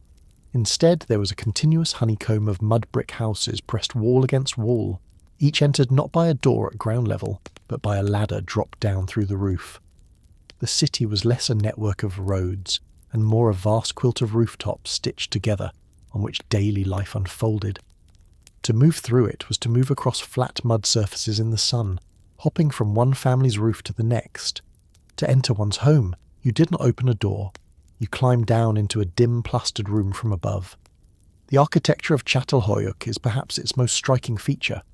Each house was rectangular, typically 1 or 2 rooms, built from sun-dried mud brick and white plastered inside. The main room contained a hearth, oven, and platforms raised along the walls. These platforms served multiple functions: sleeping benches, work surfaces, and eventually burial locations beneath. Side rooms attached to the main chamber acted as storage areas, dark and cramped, filled with bins of grain and other supplies. The houses had no windows, no doors at ground level, only rooftop entrances. Each roof beam was removed when a house was abandoned, the walls collapsed inward, and new structures were built directly atop the old. Over centuries, this process created a mound of occupation more than 20 meters deep, layered with generations of rebuilding. Life inside these houses was dense and repetitive. Families lived in close quarters, cooking, sleeping, storing, and working in the same space. The walls were frequently replastered with white lime, sometimes dozens of times, creating gleaming interiors that contrasted with the mud brick exteriors. Hearths smoked beneath ladders, where light fell from the rooftop opening. The spaces would have been dim and filled with the sounds of daily life, the grinding of grain on querns, the crackle of fire, the murmur of voices. Privacy would have been minimal, as walls abutted one another, and sound carried easily across the roofscape. The layering of buildings over time creates a unique archaeological record. Excavators can trace family histories through superimposed houses, one built directly over another, often with similar layouts. It seems families rebuilt on the same plots across generations, reinforcing ties to place, and to ancestors buried beneath the floors. Each new house both preserved and erased the one below, preserved by its foundations, erased by the demolition required to build anew. In this way, Çatalhöyük embodied continuity and renewal, a settlement where memory was literally underfoot. From above, the city must have appeared as a sprawling platform of mud and plaster, punctuated by smoke holes where hearths glowed inside. People walked across this shared surface as if it were a communal street, though technically it was the roof of hundreds of private homes. Daily interaction took place on rooftops, neighbours passing, children playing, families drying crops or working hides in the sun. Yet beneath each roof was an interior world of its own, enclosed, plastered, filled with both the mundane and the sacred. Çatalhöyük was both endless communal roof and endless private chamber, a paradox of togetherness and separation. Why did the inhabitants of Çatalhöyük build in this way? Part of the answer lies in defence. Without streets, there were no easy entry points for outsiders. The settlement presented a continuous wall of mud brick to the outside world, with no gates or openings. Access was strictly controlled by rooftop ladders. Another reason may have been efficiency. With houses pressed so tightly together, land within the settlement was used to maximum capacity, leaving more room for agriculture outside. And perhaps another reason was social. By building houses wall to wall, families signalled solidarity, interdependence, and participation in a community of thousands. Inside, the houses were not only functional, but also symbolic. Many contained wall paintings and reliefs, often of animals such as aurochs, leopards, or deer, but also of geometric patterns and abstract shapes. Some walls were studded with animal horns set into plaster, turning domestic spaces into shrines. The boundary between the sacred and the mundane was thin at Çatalhöyük. A family might cook porridge beneath a wall, adorned with bull horns, or sleep beneath a leopard relief. Daily life was never far from ritual presence. The repeated plastering of walls and floors reinforces this sense of symbolism. White plaster was not only practical, sealing mud brick against dust and pests, but also aesthetic, transforming interiors into bright reflective spaces. The effort involved was immense, requiring the burning of limestone to create lime, then the application of multiple layers. Some floors and walls were replastered dozens of times, each layer a renewal. Archaeologists debate whether this constant renewal was primarily hygienic, aesthetic, or ritual, but likely it was all three. In any case, it created an environment where life was lived against a backdrop of constant renewal, of surfaces repeatedly made clean and bright. Çatalhöyük's Rooftop City also tells us something about social organisation. Despite its size, perhaps 6,000 to 8,000 inhabitants at its peak, there is little evidence of hierarchy in the architecture. Houses are remarkably uniform, similar in size and layout, with no palaces, temples, or central administrative buildings. If there were leaders, they did not dwell in markedly different structures. Authority seems to have been diffused, expressed perhaps through ritual or lineage rather than through visible monuments. This contrasts with later Mesopotamian cities, where temples and palaces dominated skylines. Çatalhöyük's skyline was flat, unbroken, an endless roofscape. Archaeologists have long debated whether Çatalhöyük deserves to be called a city. It lacks the streets, public spaces, and monumental architecture we associate with cities. Yet by sheer scale it qualifies. Thousands of people living together, supported by farming and herding, with long-distance trade networks bringing in obsidian and other exotic goods. It may be more accurate to call it a town without streets, a unique experiment in dense communal living, one that stands apart from later urban traditions. Walking through Çatalhöyük, if we could, would have been a sensory overload. On rooftops, sunlight, smoke rising, voices echoing. Inside, dim rooms, plaster gleaming, paintings glowing red and black. The smell of cooking, the constant grind of stone querns, the presence of animals tethered outside or nearby. Beneath the floors, generations of the dead, their memory carried forward in new houses built on the same spot. It was a city of continuity, density and intimacy, a place where thousands of lives were lived side by side in a space without streets, and yet the haunting question remains. What was it like to live in a city that was just one endless roof? Did people feel liberated, walking above the world on a communal platform, or constrained, their lives enclosed within dim boxes beneath. Did the rooftop bring people together, or did it blur the lines between public and private too completely? We cannot know for sure. But Çatalhöyük reminds us that there are many ways to imagine urban life, and that the first towns were not simply smaller versions of later cities, but experiments of their own. Why mix your hearth with your gods? The homes of Çatalhöyük, occupied between about 7,100 and 6,500 years before the Common Era, force us to wrestle with this question again and again. Each house was at once a kitchen, a workshop, a bedroom, and a shrine. Daily life and ritual life were not separated into different buildings or even different districts, as they would be in later cities. Instead, they were fused together in the same rectangular rooms, beneath the same plastered walls, around the same hearths. To bake bread was also to sit in the presence of sculpted bulls' heads. To grind grain was to kneel before plastered reliefs, and to tend a fire was to warm a room whose walls once shone with red-painted figures. The integration of the sacred and the mundane in Çatalhöyük's architecture suggests that for these Neolithic villagers, life itself was a ritual, every act shadowed by symbolism. At the heart of each house was the hearth, located beneath the ladder that led in from the roof. Fires were lit here daily for warmth, cooking, and light.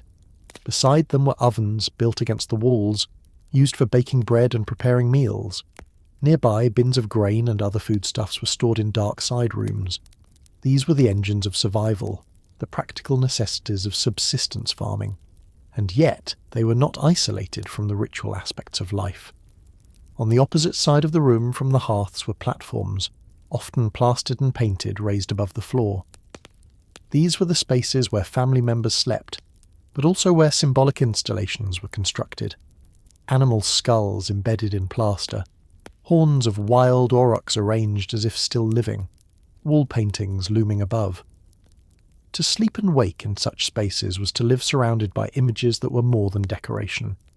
They were reminders of forces beyond daily life, presences whose meaning we can only guess. In many houses, the contrast between the hearth side and the shrine side is striking. The area near the oven is practical, darkened with soot, crowded with tools and grinding stones. The area opposite is bright with plaster, smoothed and renewed many times, adorned with horns, reliefs, or painted motifs. Archaeologists describe this as a division between a dirty and clean side of the house, but those terms hardly do justice to the symbolic depth. It is more accurate to say that one side was associated with the labour of survival, while the other was associated with ritual presence. Yet both were contained in the same room. There was no separation of sacred and profane in space, only a balance, a juxtaposition. This pattern suggests that every family participated in ritual life, not as an occasional activity but as part of daily existence. When a woman knelt to grind grain on a quern, she did so in sight of the horned bull skulls on the opposite wall. When a man lit the fire in the oven, the plastered reliefs behind him reminded him that other forces, invisible but present, shared the space.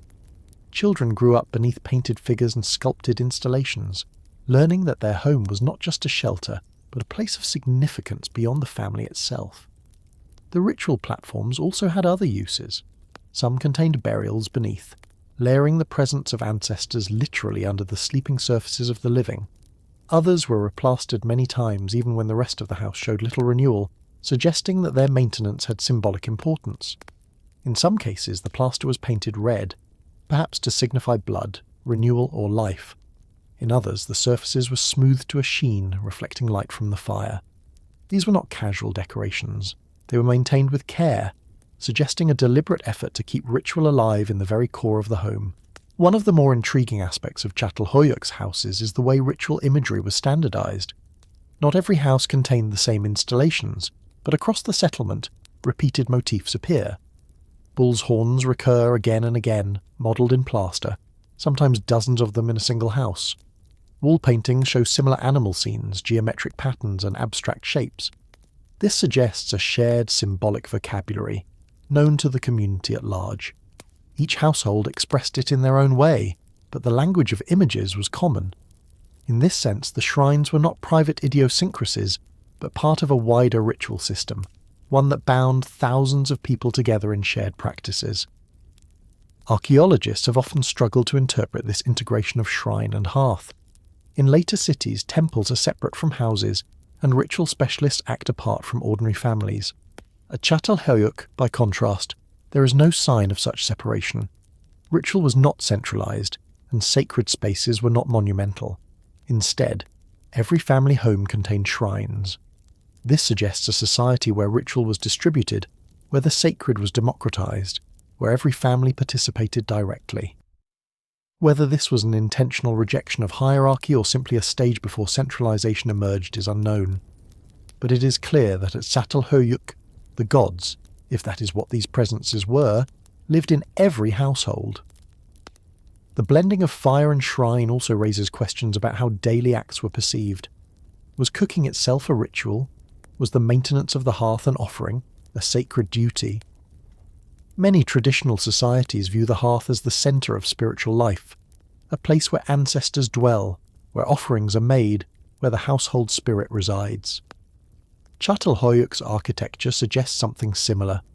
The hearth was not just practical, it was symbolic, positioned at the entrance, aligned with shrines, integrated into the rhythms of ritual.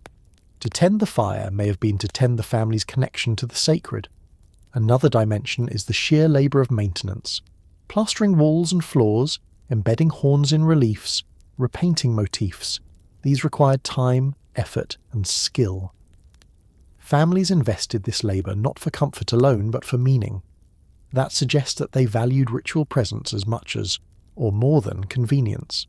In a sense, the house was itself a shrine, renewed again and again through labour.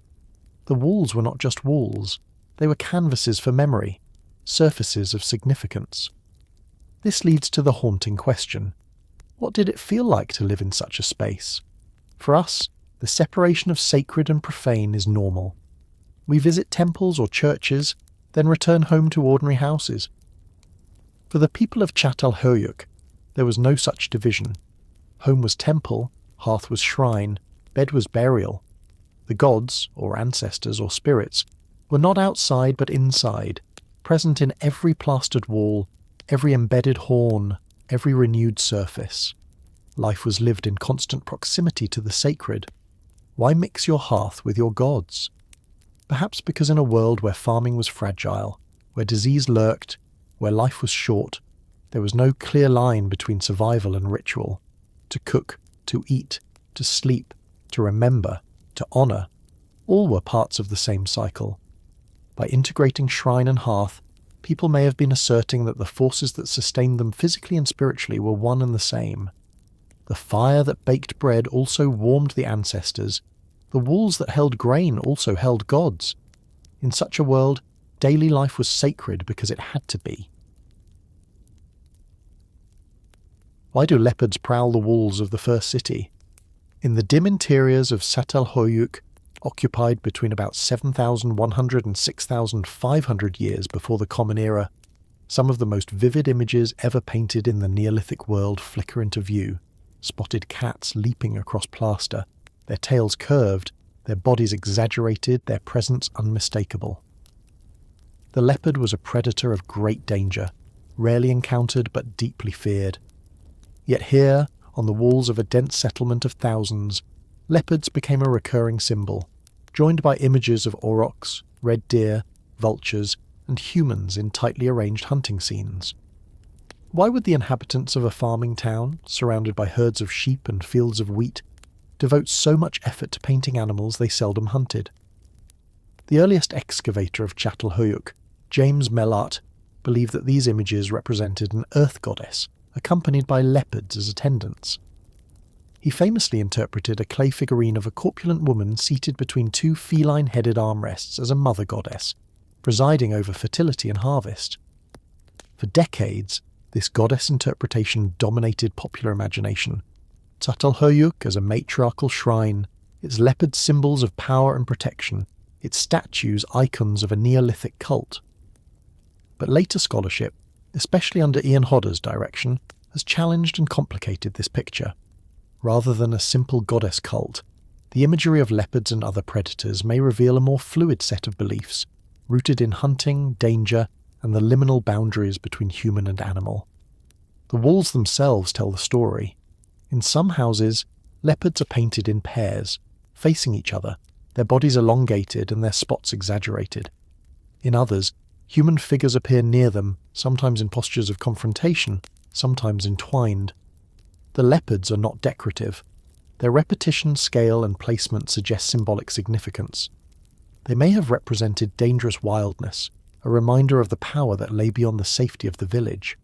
They may also have been emblems of transformation, beings whose predatory energy could be invoked, confronted, or contained within the house. Other images complicate the scene. Aurochs, giant wild cattle, appear painted in deep red, sometimes surrounded by human hunters wielding bows. These are not domestic cattle, which the inhabitants of Çatalhöyük kept in their herds. They are wild aurochs, far more dangerous, depicted at the moment of confrontation with hunters. Red deer appear as well, again in hunting contexts. Vultures are painted above headless human figures, echoing practices seen across the wider Near East, where excarnation, exposure of the dead to birds, was part of funerary ritual. Together, these motifs suggest a symbolic world where hunting, feasting, and death were central themes, even as the community depended more and more on farming. One striking detail is that domestic animals are almost absent from Çatalhöyük's imagery. Sheep and goats, the backbone of daily diet, are nowhere to be seen. Instead, it is the wild, dangerous animals that dominate: leopards, aurochs, stags, vultures. This suggests that the symbolic world of the settlement was oriented not toward the tame and controlled, but toward the wild and threatening. Perhaps because farming life felt vulnerable, exposed to drought, disease, and crop failure. The community projected its fears and hopes onto the wild. To paint a leopard on the wall was to acknowledge the existence of danger, but also to master it by representation. Hodder's excavations have emphasized the context of these images. They are not isolated art for art's sake. They occur in specific houses, often associated with platforms, installations, or burials beneath the floors. Some houses contain multiple layers of repainting, with leopard motifs appearing again after walls were replastered. This repetition suggests continuity of meaning over generations. Families may have renewed leopard images as part of commemorating rituals or seasonal ceremonies. The act of repainting was itself a ritual, ensuring that the leopard remained present in the household imagination. Melart's goddess interpretation, though influential, seems less secure in light of these findings. The famous seated woman of Çatalhöyük, with her feline armrests, may not represent a deity at all. It may instead be part of a broader repertoire of figurines, many of which depict animals, humans, or hybrid forms. Hodder and colleagues note that thousands of animal figurines have been recovered from Çatalhöyük, dwarfing the number of human figures. Most of these are small clay models of cattle, sheep, goats, and wild beasts, often broken deliberately. They may have been used in rituals, perhaps during feasts, then discarded. The leopards, then, fit into a broader pattern of symbolic engagement with animals, not necessarily tied to a single goddess, but to a worldview in which humans, animals, and spirits were entangled. Feasting may provide another clue. Evidence of large-scale consumption of wild cattle has been found at Çatalhöyük, including butchery marks and concentrations of aurochs bones in some houses. These feasts may have been social events that reinforced community bonds and resolved tensions. Leopard imagery may have been part of this symbolic system, representing the danger and prestige of hunting, the transformation of wild power into communal sustenance. In this interpretation, painting leopards on the wall was not about worshipping a deity, but about inscribing the memory of shared feasts and hunts, about keeping the energy of the wild within the domestic sphere. There is also the possibility of shamanic transformation. Some images depict humans in animal postures, or animals with human traits. In one painting, a human figure appears with exaggerated genitals alongside a bull, perhaps representing a ritual performance. In another, leopards flank human forms, as if the boundary between predator and person was porous. Such images may reflect beliefs in transformation, where humans could take on animal qualities, or where animals embodied spirits that could cross into the human world. The leopards on the walls may have been more than images. They may have been presences, portals, or companions in ritual journeys. The reassessment of Çatalhöyük's imagery under Hodder's team has shifted emphasis away from fixed interpretations and toward fluidity. Rather than a single goddess cult, the evidence suggests multiple overlapping practices: feasting, hunting symbolism, ancestor veneration, shamanic transformation. The leopards may have meant different things in different contexts, their significance layered and renewed over centuries. What we can say is that they mattered enough to be painted, replastered, and painted again in houses where people lived and died. The haunting question remains: why leopards? Why this predator, more elusive than wolves, less economically significant than cattle, yet chosen to dominate walls? Perhaps precisely because of its elusiveness. The leopard embodied the untamed, the dangerous, the unknown, forces that farming could not control. To paint it was to bring it into the home, to contain it, to acknowledge its power while asserting human presence. The leopard's tale, then, is not only about an animal. It is about how the first townspeople saw themselves, caught between the wild and the domestic, between danger and security, between death and survival. Were animals gods, food, or something in between? That is the dilemma faced when we step into the world of the 8th and 7th millennia before the Common Era. Across the Near East, in villages that relied more and more on farming, we find a remarkable persistence of animals in symbolic life.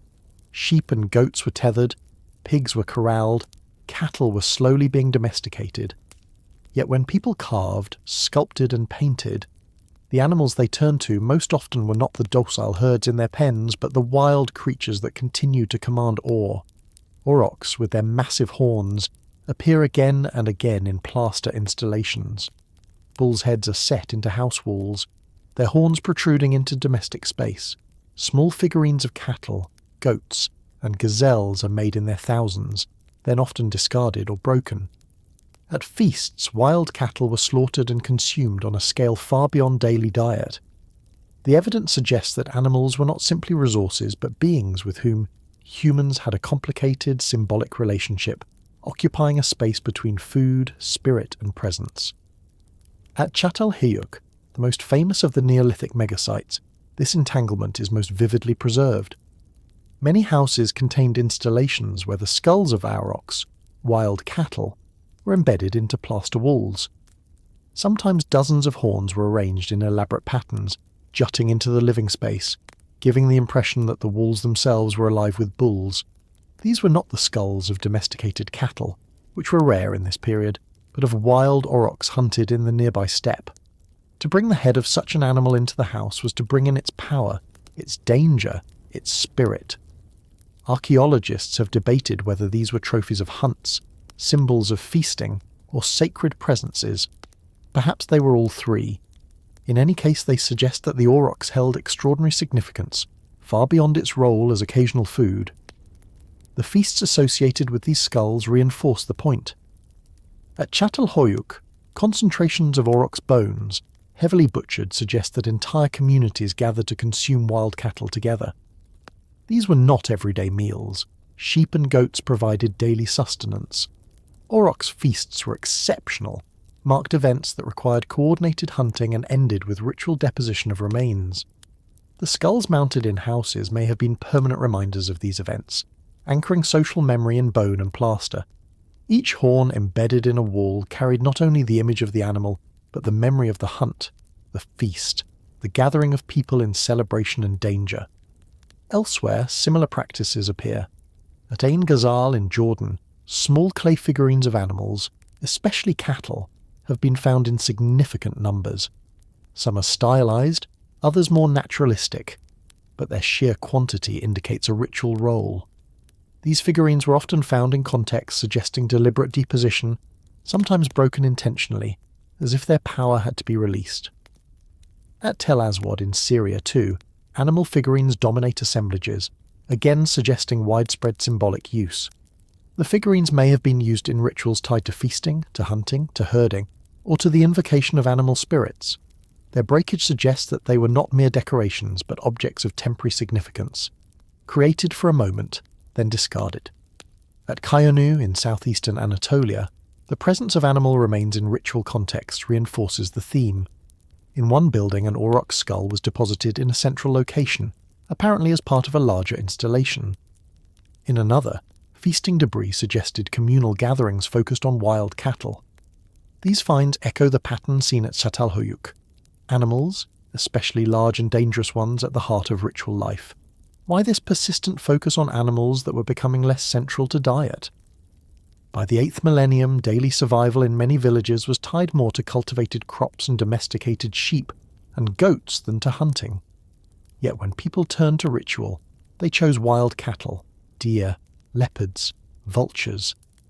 One explanation is that wild animals represented the untamed world beyond the village, a source of danger and vitality that farming could not replace. To invoke them was to acknowledge forces outside human control, forces that remained powerful even in an agricultural setting. Another explanation is that wild animals embodied prestige. To hunt an aurochs required skill and courage.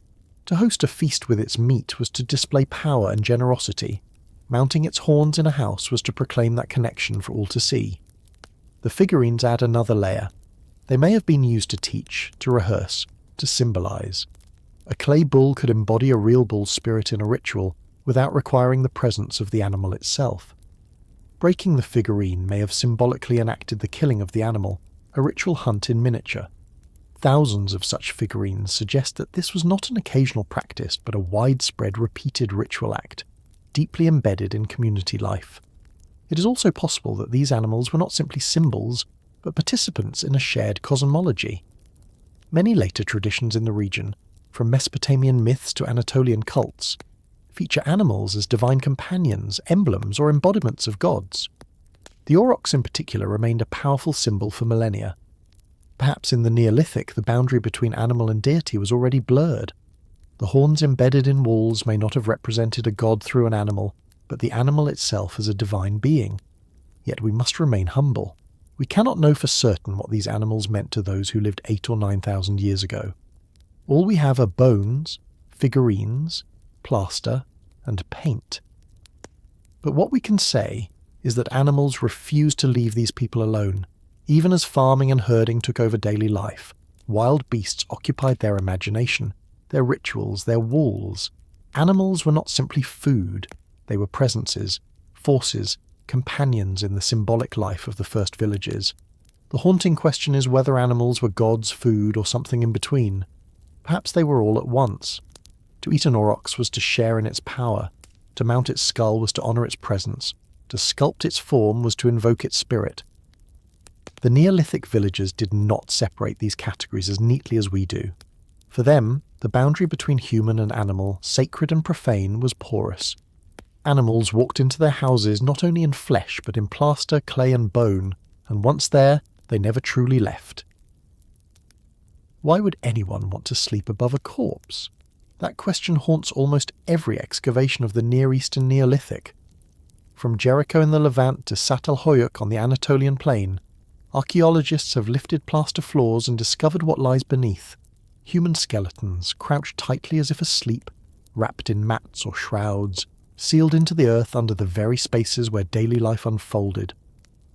In some houses, there are one or two such burials. In others, entire clusters of individuals rest together beneath platforms that once served as beds or benches. The people who lived in these houses cooked, ate, worked, and slept directly over the bodies of their own dead. Far from being an anomaly, this was the norm across centuries of the 8th and 7th millennia before the Common Era. The practice seems to have begun in the early pre-pottery Neolithic and persisted across regions. At Ain Ghazal in Jordan, burials were found beneath house floors, placed in fetal positions with knees drawn tightly to the chest. At Abu Huraira, the reoccupied settlement on the Euphrates, the same pattern appears. At Çatalhöyük, the layering of generations over centuries created deep sequences of burials beneath platforms, each house holding its own small necropolis. What united these sites was not grandeur or monumentality, but the intimacy of death woven into the very spaces of daily life. The bodies were not laid out flat but curled, often bound tightly. This fetal position may have symbolized rebirth, the return to a womb-like posture, or perhaps simply reflected the practicalities of burial in confined spaces. Some individuals were interred alone, others in small groups. Infants and children were often buried beneath ovens or in side rooms, while adults tended to lie beneath main room platforms. This suggests differentiation in practice, though whether by age, status, or family ties is uncertain. What is clear is that burial was not separate from domestic life, but part of it. Plastering played a critical role. Floors at these sites were repeatedly plastered, often dozens of times, with layers of lime sealing not only the surface of the house, but also the bodies beneath. Archaeologists suggest that one reason for this constant renewal was hygienic. Plaster sealed in the smell and decay of decomposing corpses. But it may also have been symbolic, an act of closure, renewal and remembrance. To plaster a floor was not simply maintenance. It was also an act of sealing the dead into place, making their presence both contained and eternal. Each new layer both concealed and commemorated those below. The presence of burials under floors also raises questions about memory. These were not forgotten graves hidden outside settlements. They were intimate reminders of kin, kept within the household. To sit on a platform was to sit above one's ancestors. To walk across a floor was to walk over the dead. Children grew up knowing that beneath the surfaces of their homes lay generations of family. The house was not just a shelter, but a vessel of memory, layered in both architecture and ancestry. Not every person was buried beneath a house. At Çatalhöyük, for instance, only a fraction of the population seems to have been interred in this way. Many individuals are missing from the archaeological record, suggesting other methods of disposal, perhaps exposure, cremation, or burial outside the settlement. Those selected for inclusion beneath house floors may have been chosen deliberately. Were they elders, important figures, or simply family members claimed by a household? The criteria are unclear, but the act of choosing mattered. Those under the floor were the ones remembered daily, integrated into the rhythms of life. There are also hints that some burials were reopened. In certain cases, skeletons show signs of disturbance, as if bones were rearranged or removed. This may have been for secondary burial elsewhere, or to retrieve skulls for ritual use. But even without such modifications, the very act of burying beneath floors meant that the dead remained accessible, physically present within the household structure. They were never entirely gone. From a modern perspective, the idea of sleeping above a corpse is unsettling. But for Neolithic villagers, it may have offered comfort. Death was not a departure to a distant realm, but a return to the house, to the family, to the continuity of generations. The living and the dead shared space, one above, one below. The house was both dwelling and tomb, both shelter and shrine. The implications for social life are profound. If each house contained its own burials, then houses were more than architectural units. They were lineages, genealogical anchors. To build a new house on the remains of an old one was not simply practical but symbolic. Families literally lived atop their ancestors, tying themselves to place through both architecture and burial. The mound of Çatalhöyük grew not only from collapsed walls but from accumulated generations of the dead beneath. The settlement was a collective landscape of memory, rising higher with each generation. Other aspects of burial reinforce this sense of integration. Grave goods are rare, but when present they tend to be modest, beads, tools, or small ornaments. This suggests that status differences were not strongly marked in burial, or at least not through lavish offerings. Instead, the emphasis was on presence, on keeping the dead close rather than displaying wealth. The uniformity of practice across sites suggests a shared worldview in which ancestors were woven into daily life without monumental differentiation. We must acknowledge what we cannot know. Were the dead seen as protective, watching over the living? Were they feared, requiring containment beneath plaster to prevent their return? Were they honoured as part of a cycle, joining the soil that sustained the crops above? Archaeology cannot answer these questions definitively. What it shows us is the physical integration of the dead into domestic space, a pattern repeated again and again across centuries. And so the haunting question remains: why would anyone want to sleep above a corpse? Perhaps because to do so was not disturbing, but reassuring. To lie down at night in Çatalhöyük or Jericho was to know that beneath you lay the bones of parents, grandparents or children, sealed into the earth, present in the home. Life and death were not separate spheres, but layers of the same house, one stacked upon the other. For the first villagers of the Near East, the dead were not gone.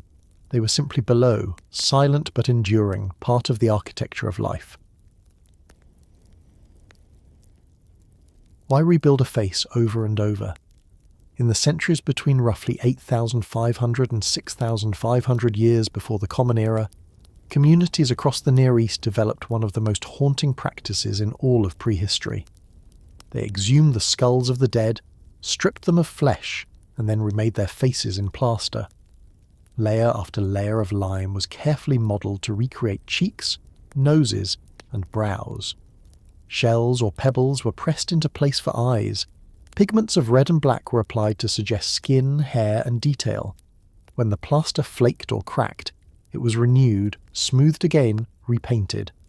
Some skulls show many cycles of resurfacing, as if their faces were being brought back repeatedly, refusing to fade into anonymity. This was not an isolated quirk, but a widespread phenomenon, found from Jericho in the southern Levant to Ain Ghazal in Jordan, to Tel Aswad near Damascus, to Çayönü in Anatolia. Archaeologists now call it the skull cult, a term that can sound melodramatic but captures the strange devotion with which these communities treated the crania of their dead. The clearest examples come from Jericho, one of the longest continuously occupied settlements of the region. In a series of excavations, archaeologists unearthed skulls whose features had been rebuilt in astonishing detail. One shows a nose carefully modelled, lips suggested by slight plaster ridges, and eyes formed from shells placed within sockets. Another had layers of pigment applied across the plaster surface, the colours still faintly visible thousands of years later. These were not rough approximations. They were deliberate attempts to preserve individuality, to give the skull of the deceased a face once more. And when the surface wore down, the faces were remade, as if death could not erase the presence of the person beneath. At Ain Ghazal, similar practices appear but on an even larger scale. There, alongside the famous life-size statues buried in pits, skulls with plastered faces were also discovered. Some were modelled with extraordinary care, their eye sockets filled, their foreheads smoothed. In certain cases, layers of plaster suggest that the skulls were used and displayed for extended periods before being interred again. They were not made once and forgotten, but maintained as ongoing objects of memory and reverence. At Tel Aswad too, plastered skulls appear, part of a pattern that stretched across hundreds of kilometres. This was not a local eccentricity. It was a shared tradition that linked communities across the Fertile Crescent. The technical effort involved was immense. To plaster a skull required first the preparation of lime, itself a demanding process that involved quarrying limestone, burning it at high temperatures and mixing it with water. This labour-intensive material was then applied in layers, smoothed and sculpted by hand. Pigments of red ochre or black bitumen were ground and painted onto the surface. The skull had to be stabilised as work progressed. All of this effort was devoted to individuals who had already died, suggesting that memory and presence were powerful enough to demand as much labour as the construction of a house or shrine. What was the purpose of these plastered skulls? One interpretation is that they were a way of preserving memory. In societies where writing did not exist, and where oral tradition carried the weight of history, remaking the face of a deceased ancestor allowed their presence to continue within the household. The skulls may have been displayed in homes, perhaps placed on platforms or niches, reminding families daily of their forebears. Another possibility is that they were used in communal rituals, brought out during ceremonies, feasts, or rites of renewal. Their careful burial in groups suggests that they had a life cycle, displayed for a time, then interred collectively when their role was complete. The repetition of plaster layers is particularly telling. Some skulls show as many as half a dozen resurfacings, suggesting that they were maintained across years, even decades. Each replastering may have been part of a ritual of remembrance, performed on anniversaries or at seasonal gatherings.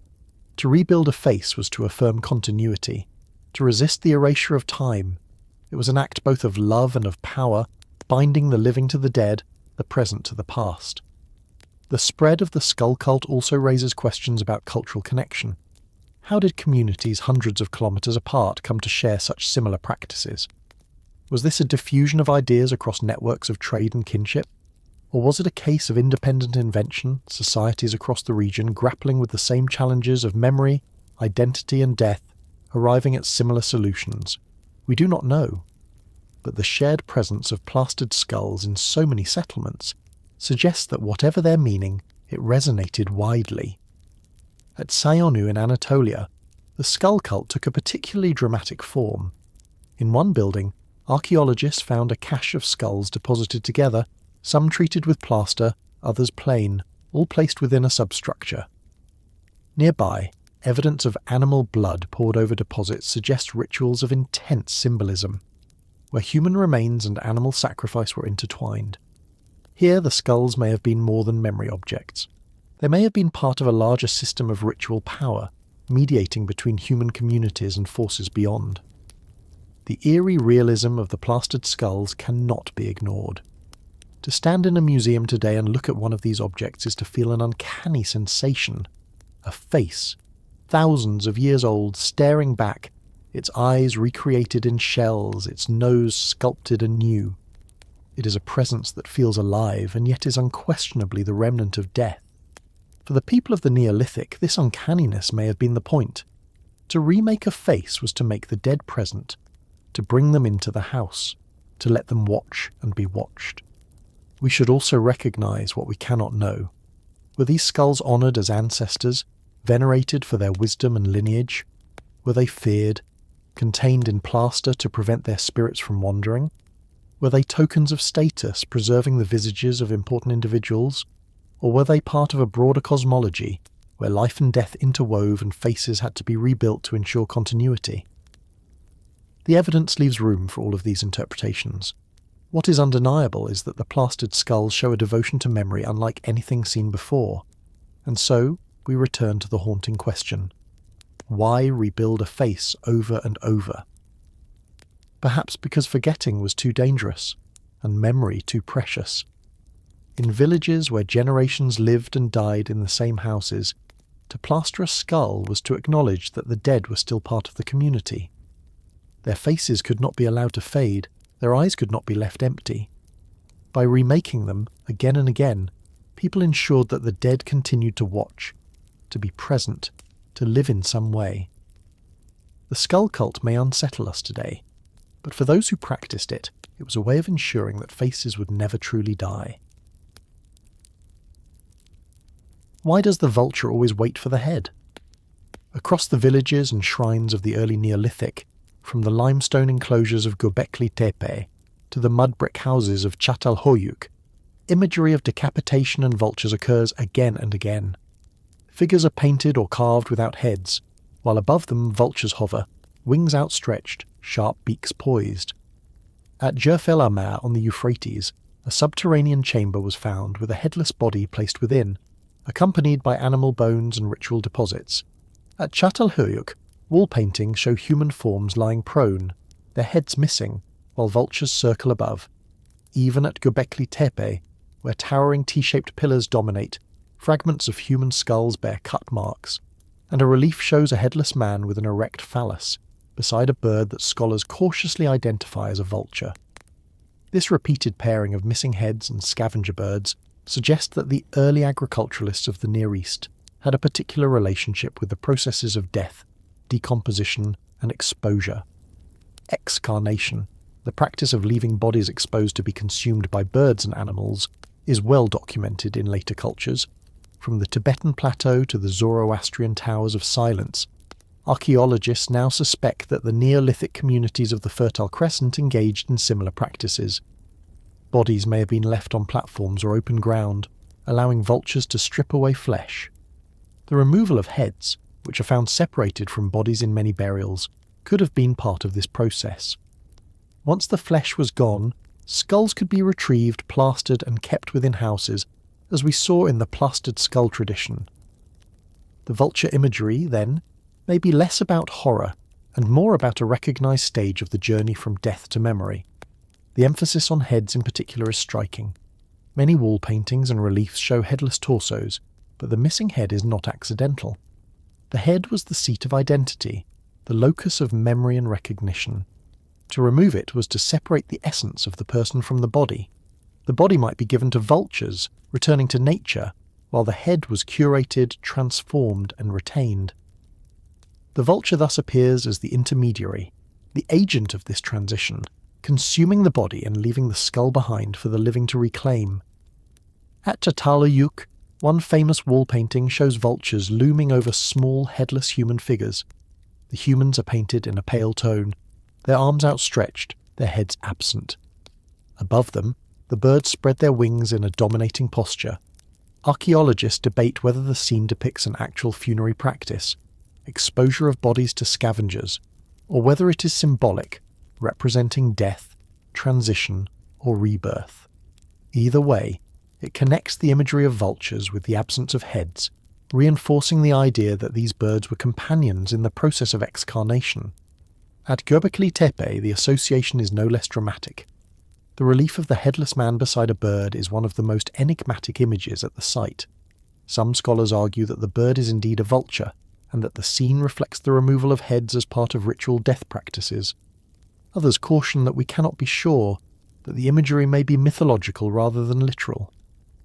But when combined with the cut-marked skulls found at the site, the interpretation of excarnation becomes plausible. 𝐓𝐈𝐌𝐿𝐴 offers another piece of the puzzle. There, in a subterranean building filled with ritual deposits, archaeologists uncovered the remains of a headless body buried with a single skull in a pit, the entire chamber then set on fire. This sequence, removal of the head, ritual deposition, burning, suggests a complex choreography of death, in which decapitation and perhaps exposure played a role. Why vultures? Partly because of their ecology. In the Near East, vultures were, and still are, common scavengers, circling above open ground, descending on carrion with speed and efficiency. Their presence would have been familiar to Neolithic villagers, who likely observed them feeding on wild animals and perhaps on exposed human remains. Unlike predators such as wolves or leopards, vultures consume quickly and leave bones relatively intact. This made them ideal partners in incarnation. To leave a body to the vultures was to accelerate decomposition while preserving the bones, especially the skull. There may also have been symbolic associations. Vultures soar high, riding thermals, appearing to descend from the heavens. To watch them lift from a corpse into the sky may have seemed like a spirit ascending. The vulture could have been imagined not only as a consumer of flesh, but as a carrier of souls. Its role in death was both destructive and transformative, reducing the body while elevating the spirit. In this sense, the repeated depictions of vultures may reflect reverence as much as fear. The deliberate decapitation of bodies adds further depth. Cut marks on skulls from Çayönü, Tell-us-Swad, and other sites indicate that heads were sometimes removed after soft tissue had decayed, suggesting a planned ritual rather than a violent act. The separation of head from body combined with vulture imagery points to a two-stage funerary process. First exposure, then retrieval of the skull. The plastering of skulls described earlier may have been the final stage. The vulture, then, was the hinge between decomposition and commemoration. We cannot, of course, claim certainty. These interpretations are grounded in archaeological traces, not written texts. We do not know if Neolithic people saw vultures as psychopomps, guides of the dead, or simply as practical agents of flesh removal.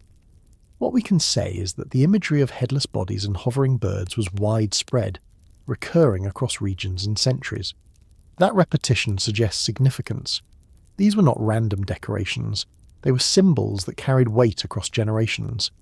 There is also a haunting intimacy to the imagery. The headless human figures at Çatalhöyük are small, vulnerable, dwarfed by the looming vultures. They remind us that in this worldview, death was not sanitized or hidden.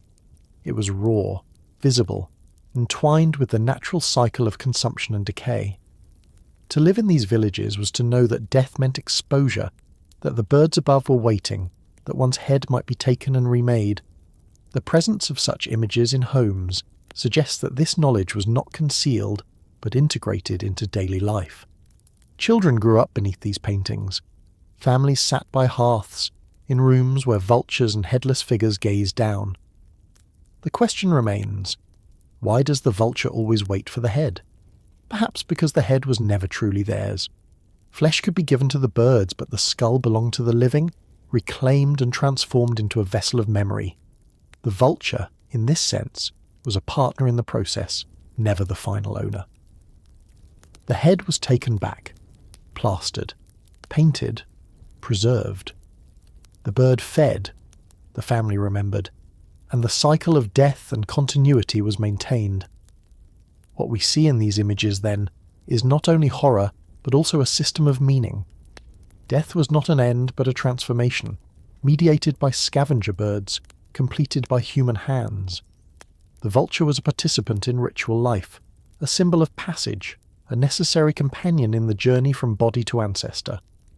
And so, the Neolithic villagers painted them again and again, reminders that the sky was full of wings, waiting to complete the work of death.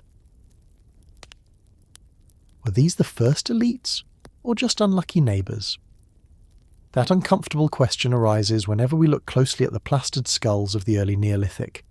Across the Levant, Syria and Anatolia, only a fraction of the dead were selected for this extraordinary treatment. At Jericho, for instance, hundreds of burials have been excavated, but only a small number of plastered skulls have been recovered. At Ain Ghazal, amid the many burials beneath floors, a few skulls were retrieved and elaborately remodelled with plaster and paint. At Çayönü, caches of skulls appear in ritual substructures, again representing a limited portion of the population. These were not universal practices applied to every deceased member of a community. They were selective. And so we ask, what made one skull worth keeping and another left to decay? Was this the beginning of social inequality, the first sign of special treatment for certain individuals, or was the selection based on traits invisible to us, appearance, circumstance, or misfortune? One hypothesis is that plastered skulls represent the earliest elite. In this view, the individuals whose skulls were retrieved and displayed were community leaders, elders, or ritual specialists. Their skulls were preserved because they carried authority in life and were expected to continue providing symbolic power in death. If true, this would suggest that the skull cult reflects not only ancestor veneration, but also the emergence of hierarchy. Keeping certain skulls would have reinforced lineages, elevated particular families, and made social difference visible in ritual form. Supporting this idea is the labour investment involved. Plastering a skull was not a casual act. It required lime production, sculpting, pigment, and repeated maintenance. To devote such effort implies significance.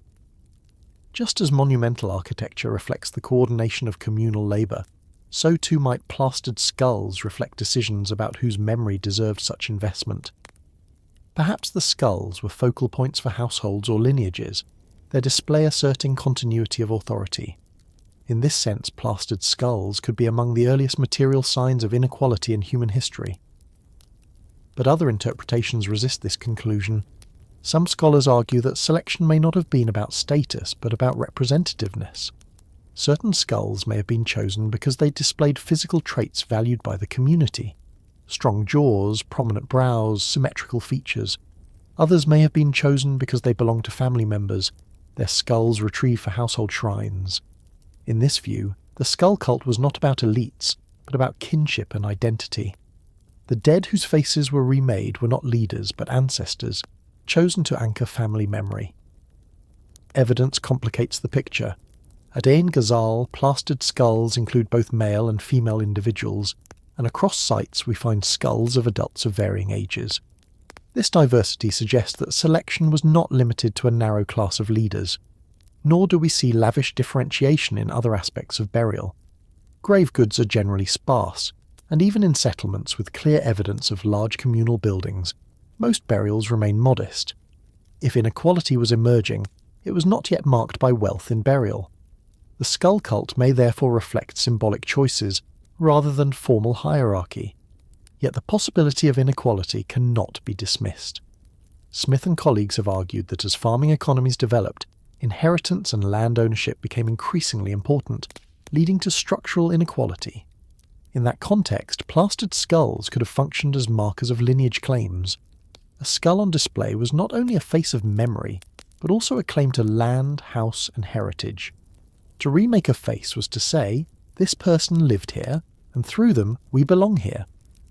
The act of preserving certain skulls may therefore have tied into property and inheritance, foreshadowing the stratification that would later become obvious in Bronze Age societies. It is also worth considering the unsettling possibility that selection was arbitrary. In some cases, skulls show signs of removal not long after death, as if chosen by chance or circumstance. Perhaps some were taken because they were accessible, or because their graves happened to be reopened. Others may have been chosen for reasons now invisible: personal conflicts, ritual needs, or simple availability. In that case, the skull cult may not reflect inequality so much as the unpredictable nature of ritual practice. Archaeologists continue to debate. What remains clear is that the skull cult was selective, and that selectivity mattered. Whether it reflected emerging elites, family memory, physical traits, or arbitrary choices, it created difference. Some individuals were remembered with plastered faces and shell eyes, their presence renewed again and again. Others were not. That division, whatever its basis, is one of the earliest material signs of social differentiation we can trace. We should also acknowledge the ambiguity. To interpret plastered skulls as evidence of inequality is tempting, but it may also be projecting later categories onto earlier societies. The Neolithic was a period of transition, when farming was new, villages were growing, and ritual practices were still fluid. The skull cult may have been less about hierarchy than about grappling with death, memory, and the problem of continuity. To us, the faces seem eerie, selective, perhaps elitist. To them, they may have been acts of care, inclusion, and remembrance. The haunting question remains: were these the first elites, or just unlucky neighbours? Perhaps both. Perhaps the skull cult marks the moment when communities began to differentiate, when memory became selective, when not all faces were allowed to endure. Whether driven by status, lineage, or circumstance, the plastered skulls remind us that even in the earliest villages, death was not equal. Some skulls were worth keeping, and others were not. That choice, whatever its reasoning, was the beginning of something that would echo through the rest of human history. Did food make us farmers, or did farming make us feast? This is one of the central puzzles of the Neolithic. For much of human history, food had been a matter of survival, sought each day through foraging and hunting. But in the early villages of the Near East, food became more than sustenance. It became a medium of social life, a way to negotiate status, cement alliances, and mark transitions. Archaeology reveals that some of the earliest large-scale communal events centered on feasting, on the slaughter of animals, the preparation of vast amounts of grain, and even the brewing of fermented drink. These occasions were not mere meals. They were orchestrated spectacles, moments when food was redistributed, consumed in excess, and transformed into power. Evidence for this shift stretches back even into the late Epipaleolithic. At 𝐓𝐻𝐾𝐒 cave in the Carmel Mountains of Israel, archaeologists discovered mortars dated to around 13,000 years before the present, used not only to grind plants but to prepare a fermented beverage. Residues of starch grains and plant matter suggest that these people brewed a proto-beer, perhaps for ritual feasting. The site is also associated with Natufian burials, indicating that these gatherings may have been tied to funerary events. Already, long before full-scale agriculture, people were experimenting with turning food into ritual spectacle. Beer, bread, and feasting were intertwined with death and memory. By the time villages spread across the Fertile Crescent, between 8 and 7,000 years before the Common Era, feasting had become a recurring pattern. At sites like Göbekli Tepe, Çayönü, and Çatalhöyük, concentrations of animal bones, often from wild species such as aurochs or deer, suggest large-scale communal slaughter. These deposits differ from everyday refuse. They show selective hunting of large game, butchered en masse, consumed together. Such events required planning, cooperation, and a deliberate surplus of effort. They were not necessary for survival. They were necessary for social life. Why feast? One explanation is that feasting acted as a social glue. Villages were growing larger, populations denser, tensions more likely. Gathering people together to consume food in abundance, often accompanied by ritual-reinforced community ties. Sharing meat and drink created bonds, smoothed conflicts, and reminded participants of their shared identity. Another explanation is more cynical. Feasting was a tool of power. Those who could sponsor a feast, by organising a hunt, providing grain, or slaughtering livestock, displayed their wealth and influence. To feed others was to demonstrate control over resources. Feasts could thus become arenas of competition, where households or individuals vied for prestige. Archaeological evidence supports both views. At Çayönü, for example, feasting deposits include the remains of dozens of slaughtered animals, far beyond what a single family could have consumed. Such scale implies communal participation, but also centralized organization. At 𝐓𝐈𝐌𝐄𝐒, analysis of plant remains suggests large-scale cereal processing, far more than required for daily use. Combined with evidence for wild animal consumption, this indicates gatherings where food was deliberately prepared for large groups. At Çatalhöyük, concentrations of wild cattle bones suggest that aurochs hunts ended in feasts where entire neighborhoods participated.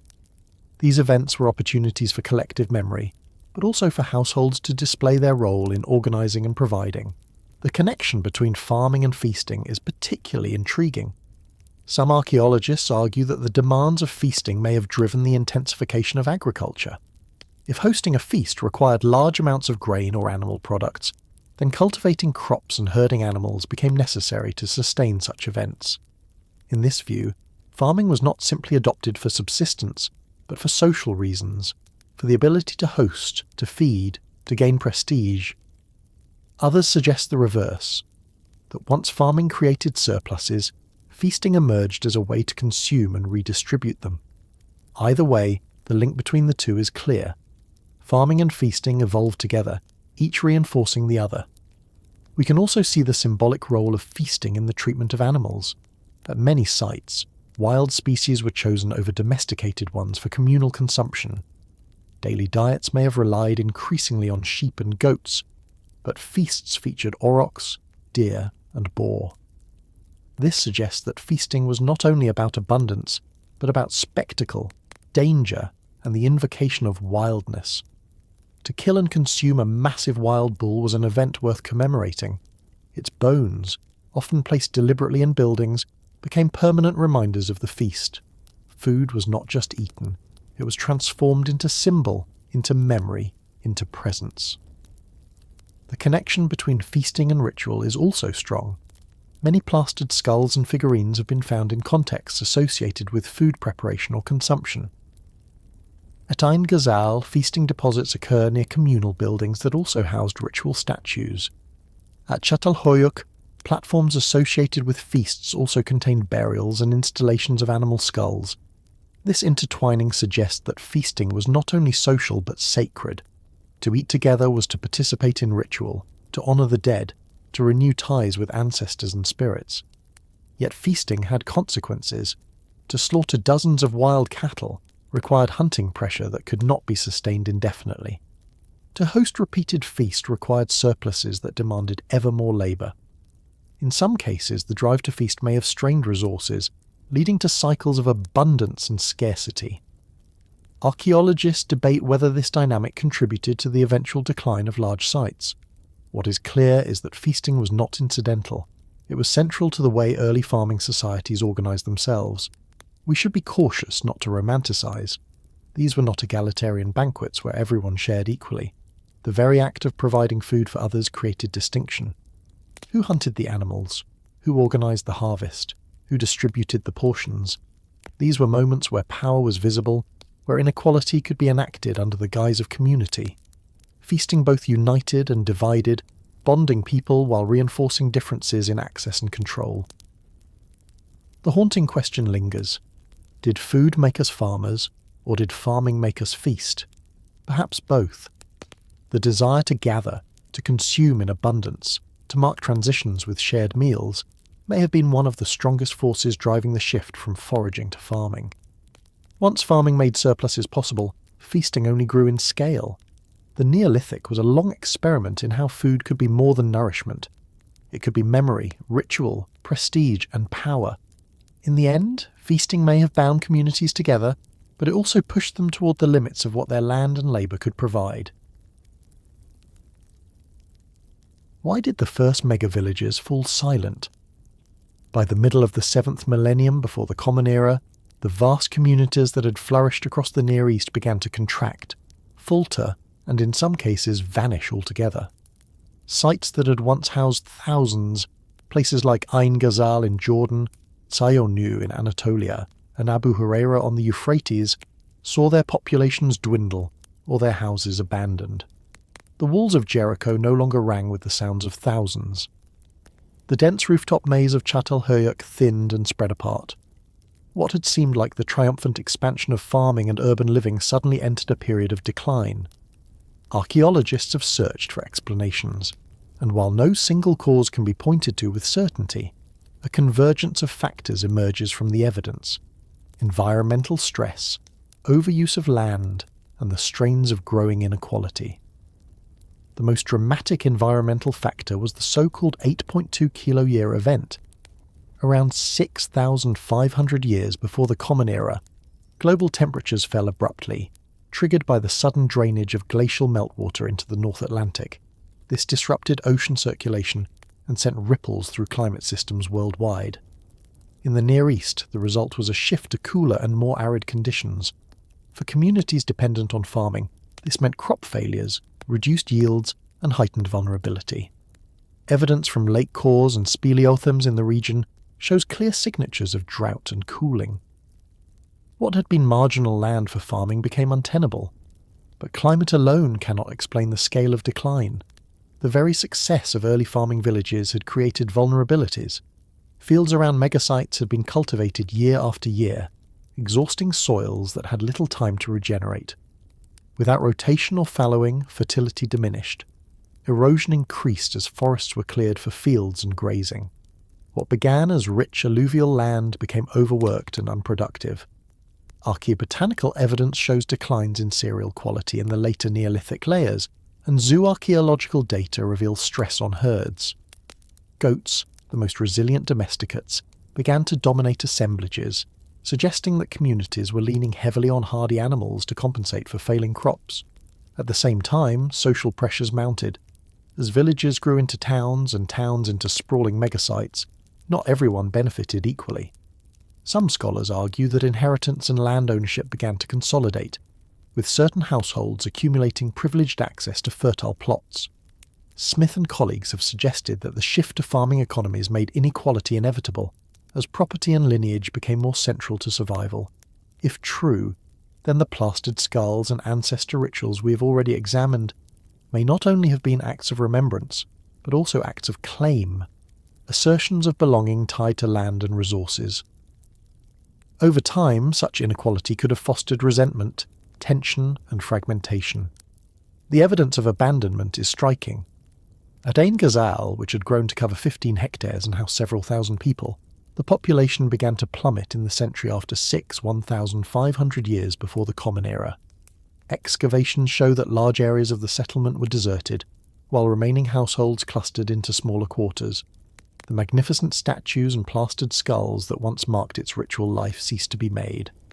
At Abu Huraira, a site occupied for millennia, the Neolithic village contracted, and by the end of the 7th millennium before the Common Era, it was largely deserted. At Çayönü, a settlement that had been occupied since the 9th millennium, layers show a clear break, with buildings abandoned and no subsequent reoccupation. What must it have felt like for these communities to collapse? Imagine growing up in a dense settlement, surrounded by hundreds of houses, only to watch neighbours depart, fields fail, and ritual traditions wane. The great communal buildings fell silent. The feasts of wild cattle dwindled.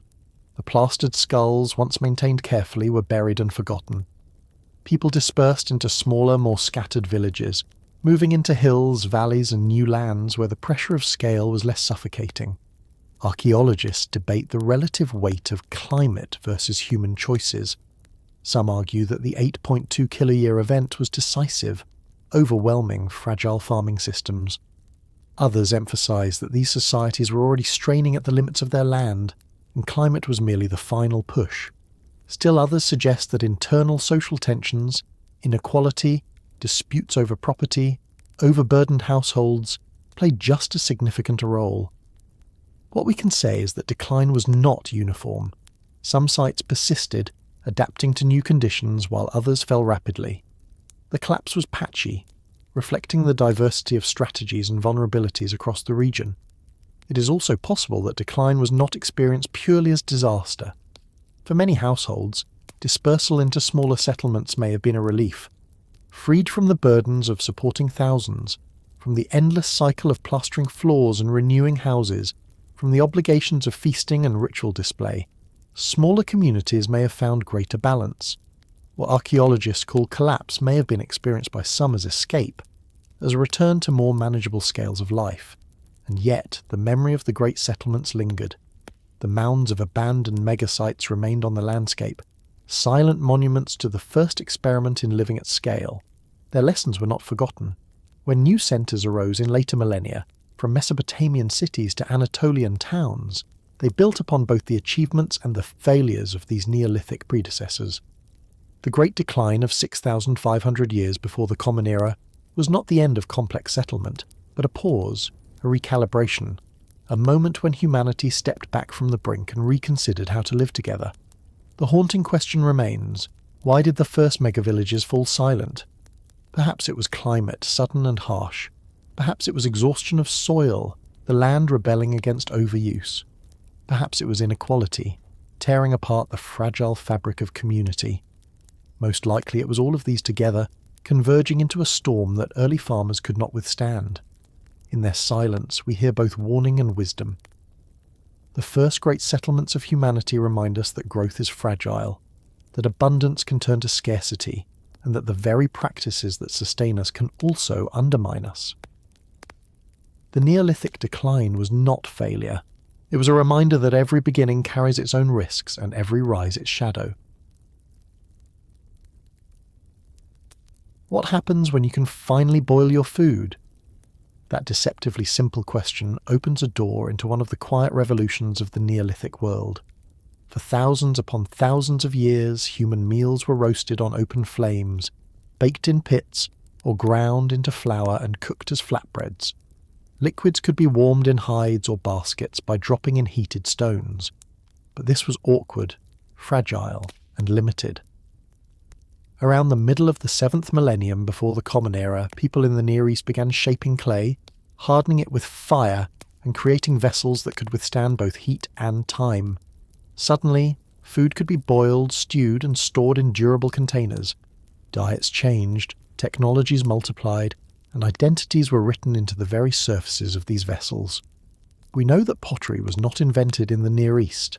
Hunter-gatherer groups in East Asia were producing ceramic vessels as early as 20,000 years before the present, with fragments from Xianrendong Cave in southern China showing that the craft emerged long before agriculture. In the Sahara, too, some of the earliest pottery in the world dates to the 10th millennium before the Common Era, used by foragers who combined fish and wild plants in ceramic cooking pots. What is distinctive about the Near East is how pottery emerged relatively late, after the establishment of farming villages, and then spread rapidly as those communities reorganized after the decline of the megasites.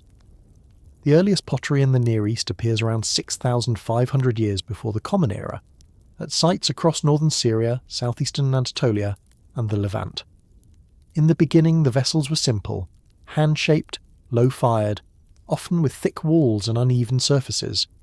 They were not yet thrown on wheels, a technology that would only appear thousands of years later. But they were durable, able to hold water, grains, or stews. Some bear traces of food residues, showing that they were indeed used in cooking.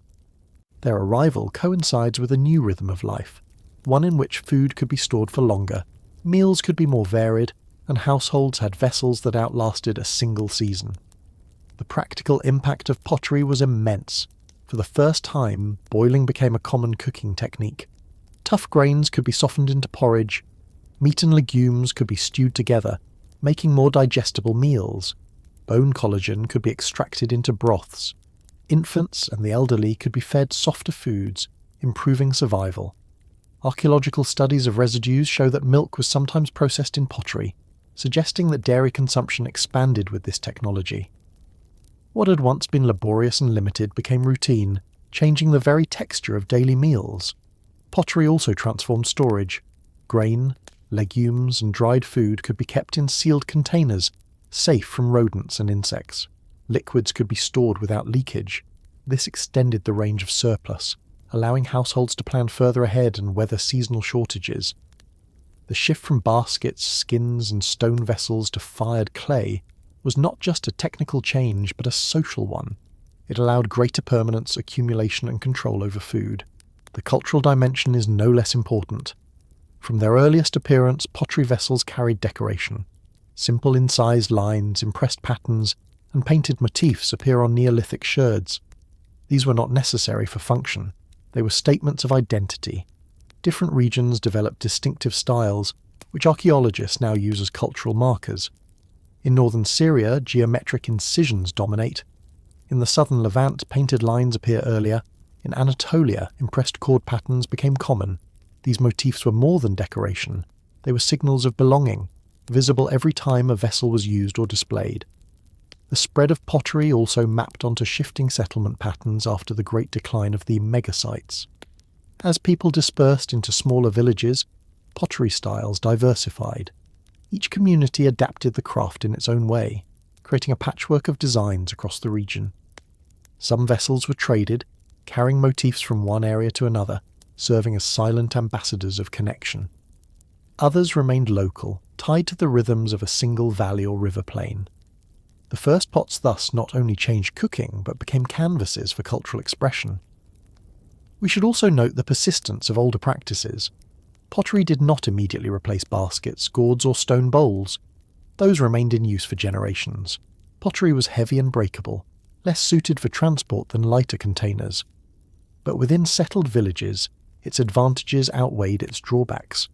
Over time, it became the dominant medium for cooking and storage, its fragments accumulating in middens and floors, leaving behind the durable record that archaeologists now rely on to trace cultural change. The timing of pottery's emergence in the Near East may also reflect social needs after the decline of the great settlements. As communities restructured into smaller villages, new ways of marking identity and sustaining households became important. Pottery provided both. It allowed more flexible cooking and storage, supporting households through variable conditions. And it offered a medium for artistic expression, embedding cultural symbols in everyday life. In this sense, the first pots were not just containers, but companions in the reorganization of society. The question of whether pottery was invented or adopted remains open. Some argue that it spread from eastern neighbours, inspired by traditions in the Zagros or even further east. Others see independent invention, a natural outcome once people had clay, fire, and the need for durable vessels. The truth may be a mix, local innovation influenced by long-distance awareness of what others were doing. What matters is that once the idea took hold, it spread rapidly, becoming a hallmark of Neolithic culture. What happens when you can finally boil your food? Meals change, households change, and cultures begin to inscribe their identity onto clay. The first pots were simple, but they were revolutionary. They made porridge possible, stews common, and surplus more secure. They carried designs that marked belonging and difference, and they left behind a record more durable than stone walls or wooden beams, a record that still speaks to us today.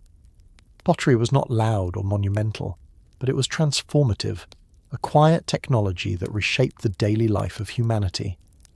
The haunting resolution is that pots outlived their makers. Every vessel, once shattered, became a shard, preserved in the soil for thousands of years. From these fragments, we reconstruct the meals, the identities, and the rhythms of lives long past. In the humble first pots of the Near East, we glimpse not only a technological shift, but a profound human story. The moment when clay, fire, and hunger combined to change civilization. If this was not yet civilization, then what was it? Between 6,000 and 4,000 years before the Common Era, the peoples of the Near East lived in societies that sit uneasily between categories. They were not foragers in the older sense, wandering after herds or collecting wild seeds, nor were they yet citizens of cities, with rulers, writing, and bureaucracies. They were something in between, inhabiting villages that grew and shrank, farming fields that sustained both plenty and want, and conducting rituals that kept the dead close beneath the floor. It was a forgotten revolution, one that does not always draw the attention of the later empires or dynasties. But without it, none of those later civilizations could have come into being. By 6,000 years before the Common Era, pottery was in daily use, and the rhythms of life had changed. Grains were cultivated systematically, legumes and flax were staples, and herds of sheep, goats, and cattle grazed the landscapes around villages. Populations had rebounded after the declines of the 8th millennium, spreading into new regions and experimenting with new ways of living. In the highlands of Iran and the Zagros, villages sprouted on previously empty plateaus. Along the Levantine coast, smaller sites replaced the earlier mega-settlements. Across Anatolia, communities reorganized in more dispersed patterns. These changes were adaptive responses to centuries of stress and collapse. But they were also creative. The Neolithic did not end in silence. It evolved into something new. The paradox is that these societies fulfilled many of the criteria we associate with civilization, yet they are rarely called such. They had architecture on a massive scale, stone ritual buildings, plastered houses, densely packed neighbourhoods. They had symbolic systems of remarkable complexity, from painted shrines to plastered skulls to decorated pottery. They had economies based on farming and herding, capable of supporting thousands in one place. They had trade networks reaching across hundreds of kilometres, moving obsidian, shells, malachite and timber. What they lacked were writing, rigid social hierarchies, and the bureaucratic apparatus that would emerge later. Civilization, as we tend to define it, would come with cities like Uruk around 4,000 years before the Common Era. But these earlier societies had already laid down nearly everything that made those cities possible. One of the most striking features of this forgotten revolution is its intimacy with death. Unlike later civilizations, which often separated the dead into cemeteries, these Neolithic communities kept the dead within the home. Beneath floors, under platforms, sometimes even beneath the hearth, bodies were interred in crouch positions, wrapped in mats, then plastered over. The living walked, cooked, and slept above them. The skull cult carried this intimacy even further. Selected skulls were retrieved, remodelled with plaster and pigment, and displayed or buried again, sometimes repainted multiple times. The ancestors were not remote figures, but presences integrated into daily life. Even in decline, even as megasites thinned and dispersed, this practice continued. The revolution of the Neolithic was not only about farming, it was about a new way of remembering, binding generations together through material memory. The art of these communities is equally telling. From the faceless statues of Ain Ghazal to the painted vultures and headless men at Çatalhöyük, imagery proliferated. It is often enigmatic, resistant to our interpretations. Are the plaster statues gods, ancestors, or something else? Were the leopard reliefs deities, spirits, or simply the celebration of powerful animals? We do not know. What we do know is that meaning was everywhere.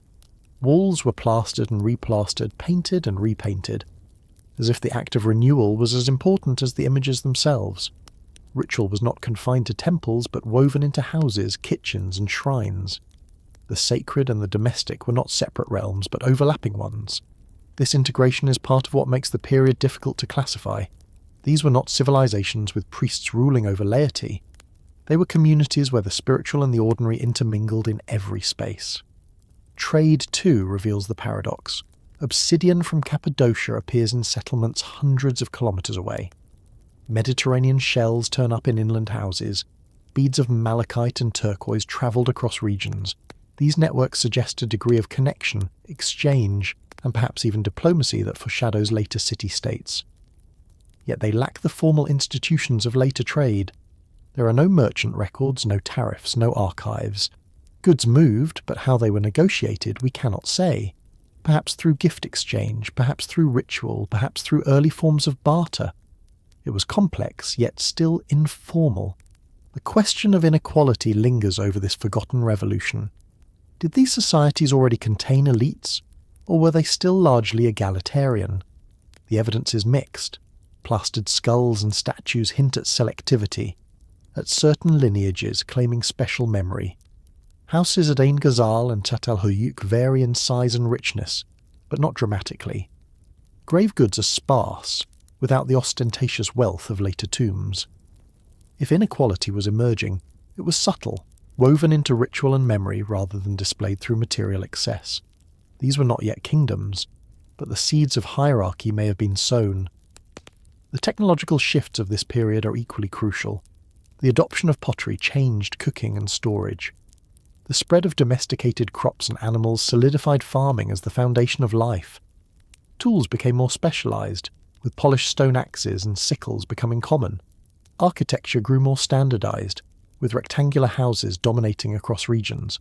All of these innovations were incremental, but together they transformed how humans lived. They created permanence, stability, and the possibility of accumulation. They also created new vulnerabilities, as people became tied to land, herds, and houses in ways that foragers never had. So if this was not civilization, what was it? Perhaps the best term is the village revolution. These communities were the crucibles in which farming, ritual, art, and social organization were forged.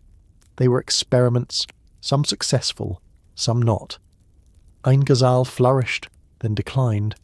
Çatalhöyük rose to prominence, then dispersed. Jericho grew, fell, and grew again. Each tells us that the path to civilization was not straight, not inevitable, but full of reversals. The forgotten revolution was messy, fragile, and uncertain, yet it was also the foundation on which later civilizations would be built. The haunting image with which we close is of the skulls beneath the floor. They remind us that these people lived with their dead, renewed their faces, and built their lives on memory as much as on farming. The skull cult is not simply a curiosity. It is a metaphor for the entire Neolithic. These societies lived above their ancestors, literally and symbolically, layering new generations over old, plastering and replastering the world they inhabited. In that sense, the forgotten revolution was not forgotten at all. Its memory persisted, passed down in traditions, myths, and perhaps in the very rhythms of village life that shaped later civilizations. If this was not yet civilization, then what was it? It was the moment when humanity turned inward, stayed in one place, cultivated the land, built houses and shrines, remembered their dead, and created meaning in every wall and vessel. It was not a city, not a state, not yet a civilization in the strict sense. But it was the necessary threshold, the place where all the future paths of humanity began. And as we leave this world behind, we might imagine the silent gaze of the skulls, still watching from beneath the plaster floors, as if to remind us that our beginnings are buried there, in the houses of the first farmers, in the forgotten revolution. Thank you, fellow sapiens, for wandering this timeline with me, for drifting into deep time, for slowing down and remembering. If this helped you fall asleep, helped you study, or simply helped you step out of the noise for a while, thank you for being here. If you think more people should know this story, you know what to do. Like, subscribe, share it with the sapiens in your life, and tell me, are you listening before bed, while working, or somewhere in the world I can only imagine? And as always, stay curious, stay calm. I'll see you in the next story.